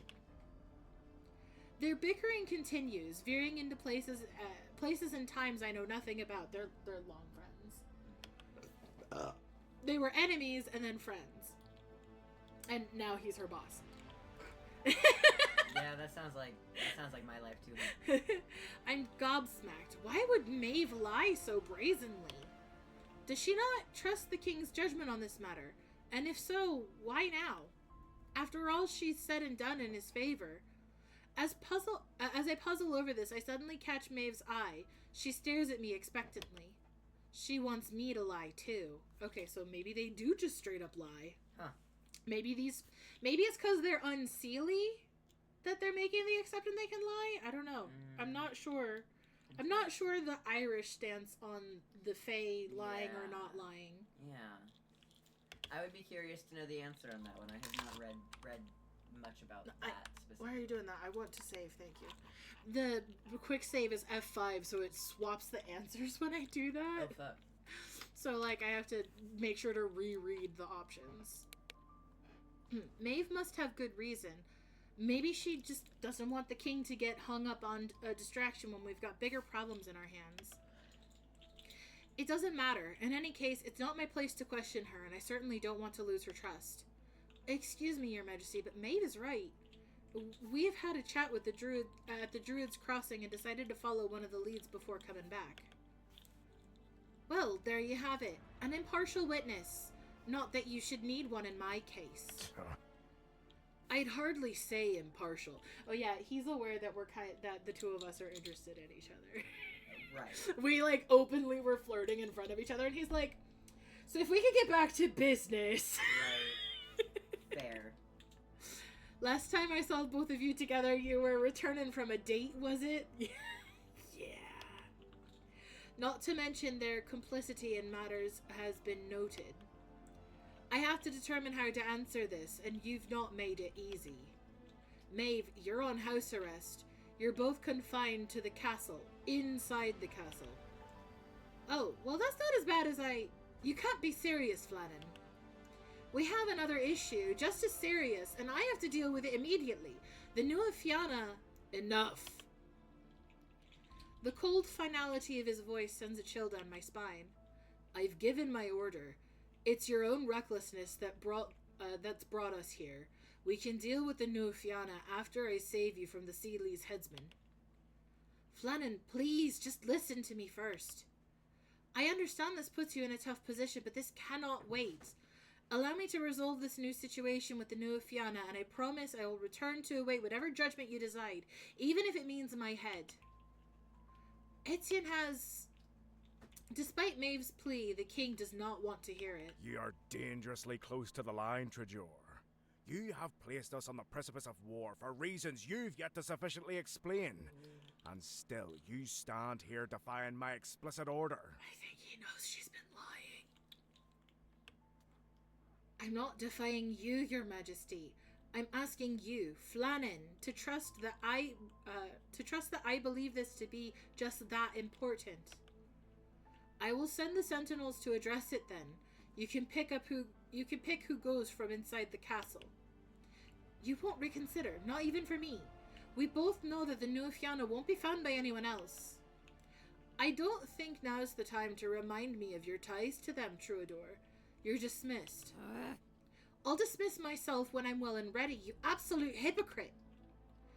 I try to move closer to Maeve, placing a hand on her shoulder, but she shrugs me off. I'm following your orders here. You were the one who said finding Lugaid's killer was top priority, and now that I may have an answer, you won't even hear it. Where was all this before we set out on this fool's errand? If you really were so bloody concerned about another war breaking out with the Seelie, you wouldn't have let this go. Let him go, but you can't, can you? It's always going to come back to this. You will never stop chasing the approval of a corpse that will never love you back. Oh, damn! She came with the receipts. Do you need ointment for that burn? Are you okay? Scorched. Damn! Fucking shots fired! I've put my life on the line for you. I was crossing the border helping you, and to give you the closure I thought you needed, and you're punishing me for it. Maybe I made a mistake all those years ago, thinking there was something more to you than Lugaid's pathetic shadow. Disappointing. I never thought it would come to this between us, but it seems you're giving me no choice. Maeve Trajor, I am hereby placing you under arrest and stripping you of all rank and privileges.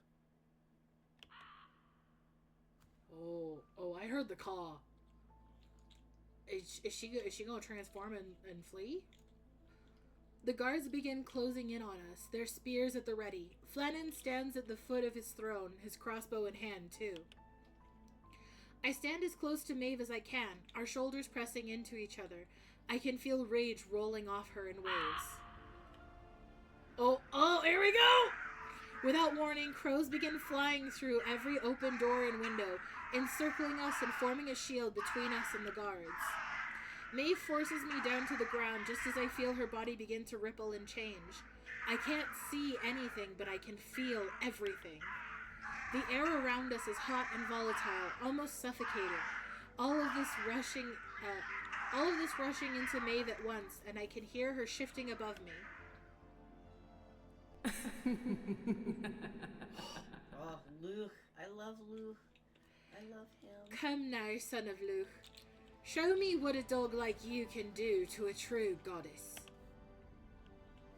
As Maeve taunts him, the king is clearly more focused on assessing the situation. He begins shouting orders at the guards rather than respond to her. Do you think these pitiful creatures will save you? I can't let her fight here. Once she does, there'll be no hope of fixing this mess. And she's transformed so many times so recently, I doubt she even has full control right now. Maeve, please listen. I rush in front of her, blocking her from attacking. I do not wish to hurt you in any way. Move. Just listen. If we want to stop the Nufiana and Skahawk, then we have to leave right now. We don't have time to fight and stop them. That's pointedly not true with her ability to fly, but I'm hoping it's enough to stop her. Skahawk, yes. I'd almost forgotten that. Maeve scoops me up easily in one arm and grabs her scythe with her feet. Hot. Because she got harpy feet. Flannan Machluk. Yeah. I love Luke. Flannan Machluk. Luke is a really good.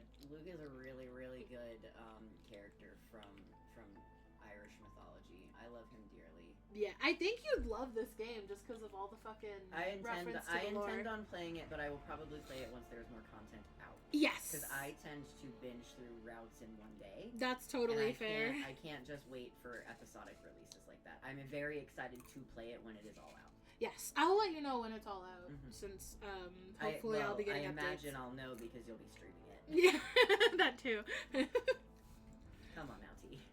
Do not think this is the end of this. You are not the first little boy to cross me. Remember that. Calling him a little boy. I'm sorry, that's funny. Sentinels, don't let her.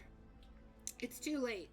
Bursting through a hastily patched hole in the ceiling, we were long gone before we hear what he was going to say.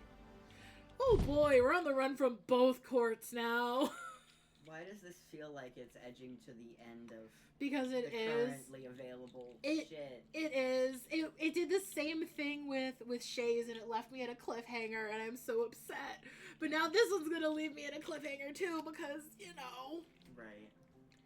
Our descent is rougher than the past couple of times. Maeve lands so hard a cloud of dust rises to meet us, and I'm jostled so severely I let go and fall to the ground. Maeve steadies herself and makes a little disgusted sound. Lugaid's hound had to make things more difficult than necessary. She seems a little less steady and is breathing a little harder than expected, and beads of sweat dot her forehead. Did she get shot? Did you get shot? Maeve did say changing takes a little bit out of her. Even imbued with the powers of a goddess, her physical body can probably only take so much. Goddess or not, someone has to look out for Maeve. Are you alright? Maybe you should change back now. I can find us some water somewhere around here. You won't. The well was destroyed along with the rest of the fortress. This was the fortress that Shay was in when the princess was attacked. Ads in 55. Dismissed, because we're almost done. Yeah. Fuck those ads. We're almost done. What's more, I'm perfectly fine. I merely did not expect him to be so unreasonable. Does he not understand the price of war? I don't know about all of that. All in all, the king kept his cool the whole time, but I don't dare point that part out. Right. Despite her warning, I start looking around the fortress ruins, trying to piece together where we actually are. It's obvious we're still in Murias, at least. Duntalan. What? We're in Duntalan. The fortress Skahak grew up in. Yes. I wonder why she brought us here, unless... I dropped my voice to a whisper. Maeve, do you think Skahak is here? Rather than answer me, Maeve turns and walks off into the darkness of the ruins. Wait, don't leave me here! I start following her until I hear the sound of her crows. Maybe I should give her a moment. When Maeve doesn't return immediately, I get to work on starting a small fire. We were making an awful lot of noise, and no one has come for us yet. Bedtime for me, we'll see how well that works. Night, music lover. Good night, music lover. Good night. Get some good memes. I guess that means the princess and the Nuafiana aren't hanging around. The fire is just getting going when Maeve solemnly returns and takes a seat. She remains silent as I stoke the flames. I'm guessing you didn't find anyone, but did you happen to see anything that might make a decent dinner? I don't want to bring up the king or the princess to Maeve yet. I don't want to bring up the king or princess yet. Maeve still seems on edge, and we do have to find food if we're going to keep going. I didn't look. That's okay. You have a lot on your mind. How about now that the fire's going, you warm up a bit, and I'll go find us something. I rise to go look, and Maeve asks a question that stops me in my tracks. Why do you think she did it? I squint. Does she mean the princess? Do you mean Skahak? Etin. It has to be her. Where's my slug? At my own ear. I startled myself. Spooky. No one else could pull it off but her. I knew she hated me. I knew it. But to do this... Wasn't Phelim enough? Either way, she signed my death warrants, and Orla's too. I don't even know how to feel about that. Maeve, I'm not sure I follow. Aiten's gone, remember? Skahawk replaced her. Unless she She is replaced Skahawk? her back. No, unless she's Skahawk. Oh, damn. Thank you for the head pappies. Thank you. Yeah. I think she is. I think she is. Damn. No, she isn't. Aiten think- is the false I Skahawk. think it was Eichin. I don't Aichin. care at this point. Eichin. She's a bad person. It's gonna be like Cariffy Spit. I don't care. Wait, what? I sit down next to her. Oh my god. Would you mind explaining? You're right. You deserve to know everything. Might as well, now that everything's gone to shite. Scrubbing her face with her sleeve, Maeve takes a deep breath before beginning. I told you before, Aichin is the one who introduced me to the Nuafiana. Once I was in the crew, she and I were instantly close. I considered her my sister. We told each other everything, all of our secrets. We trained with each other every day, both hungry to become as strong as possible. We also were experts at feeding into each other's anger. Right or wrong, when one was looking for a fight, the other was there to help.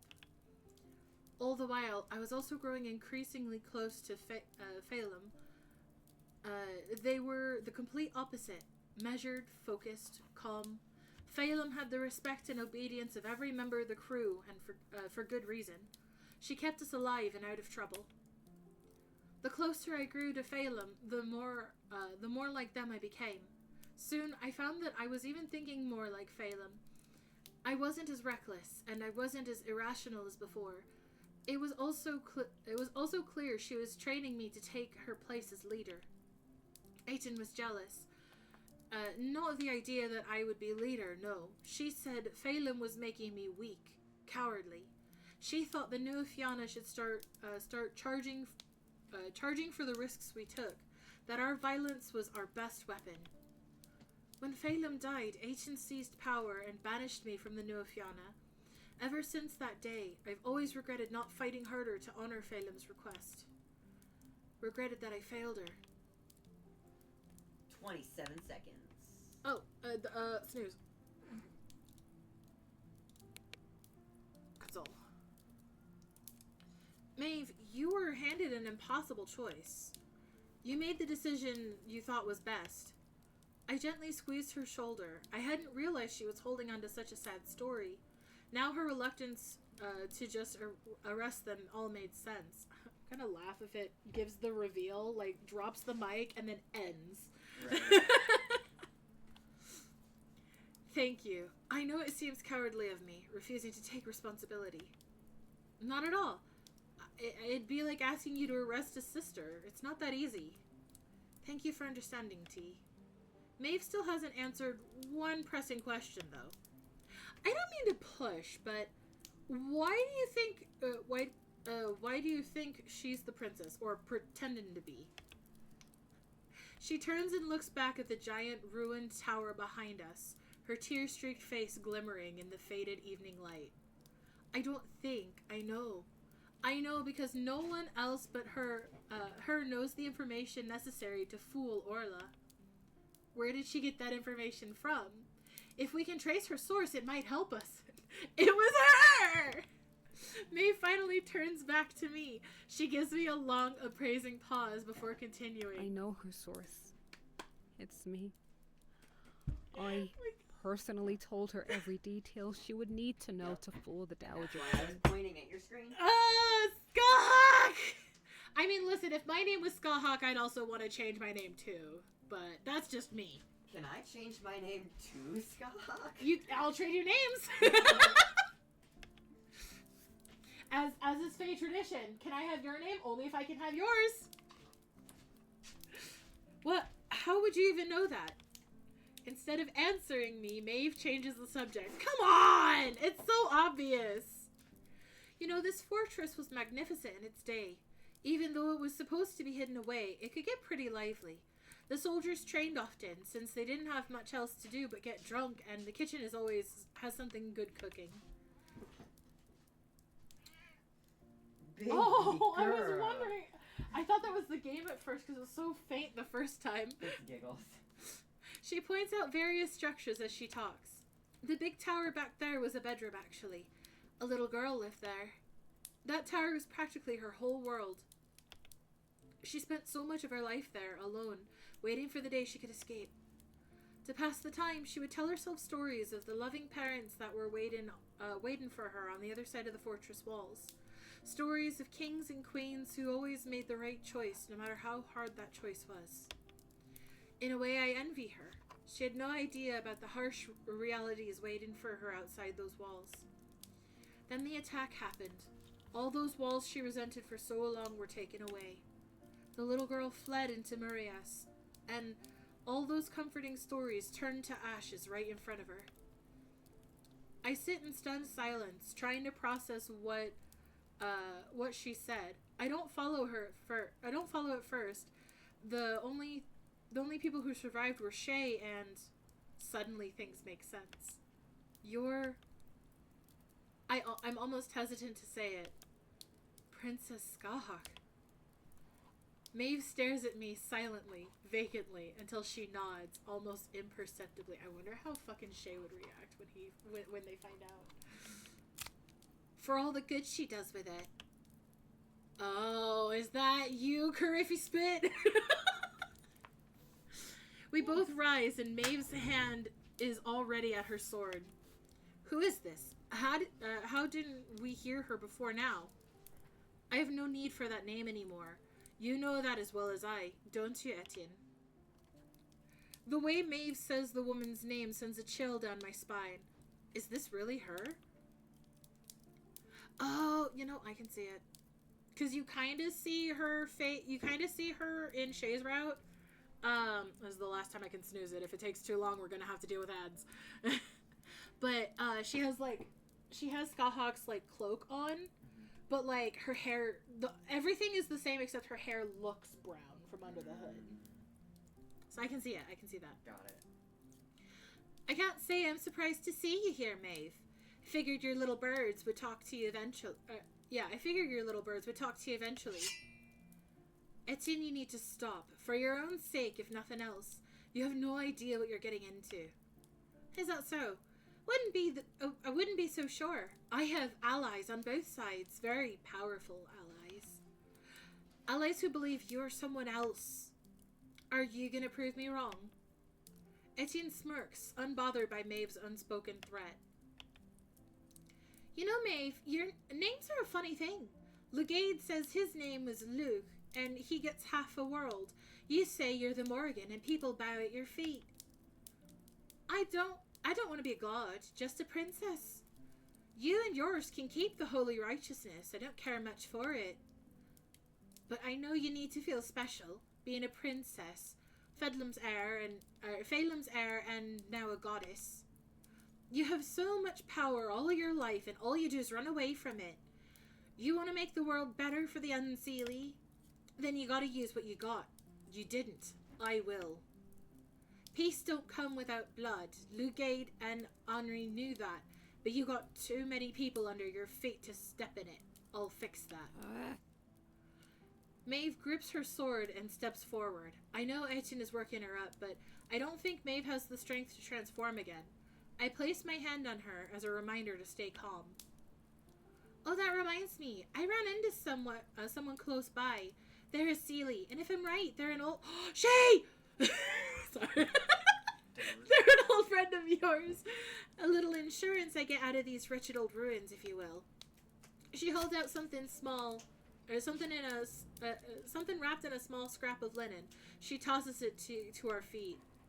Keeping my eye on Etienne, I carefully walk over and pick it up, unwrapping it as I return to Maeve by the fire. Does that mean the end of Shay's route? That was Maeve coming to save Shay and me? I hope so. Inside the wrapping is a swan pin with a lock of green hair. Shay. Maeve, this is Shay's hair. They've been looking for you ever since the day the fortress was attacked. They must have heard about the princess. I won't let you get away with this, Etienne. You've gone too far. They're not part of this. They can identify you. I've learned that much. Even if I fail, you're coming down with me. Besides, won't let me get away with this. Listen to yourself. You didn't stop me when with the new Fianna, and you're not going to stop me now. It's me or you, Maeve. I choose me. Etienne slowly turns and walks into darkness, not even bothering to look back at us.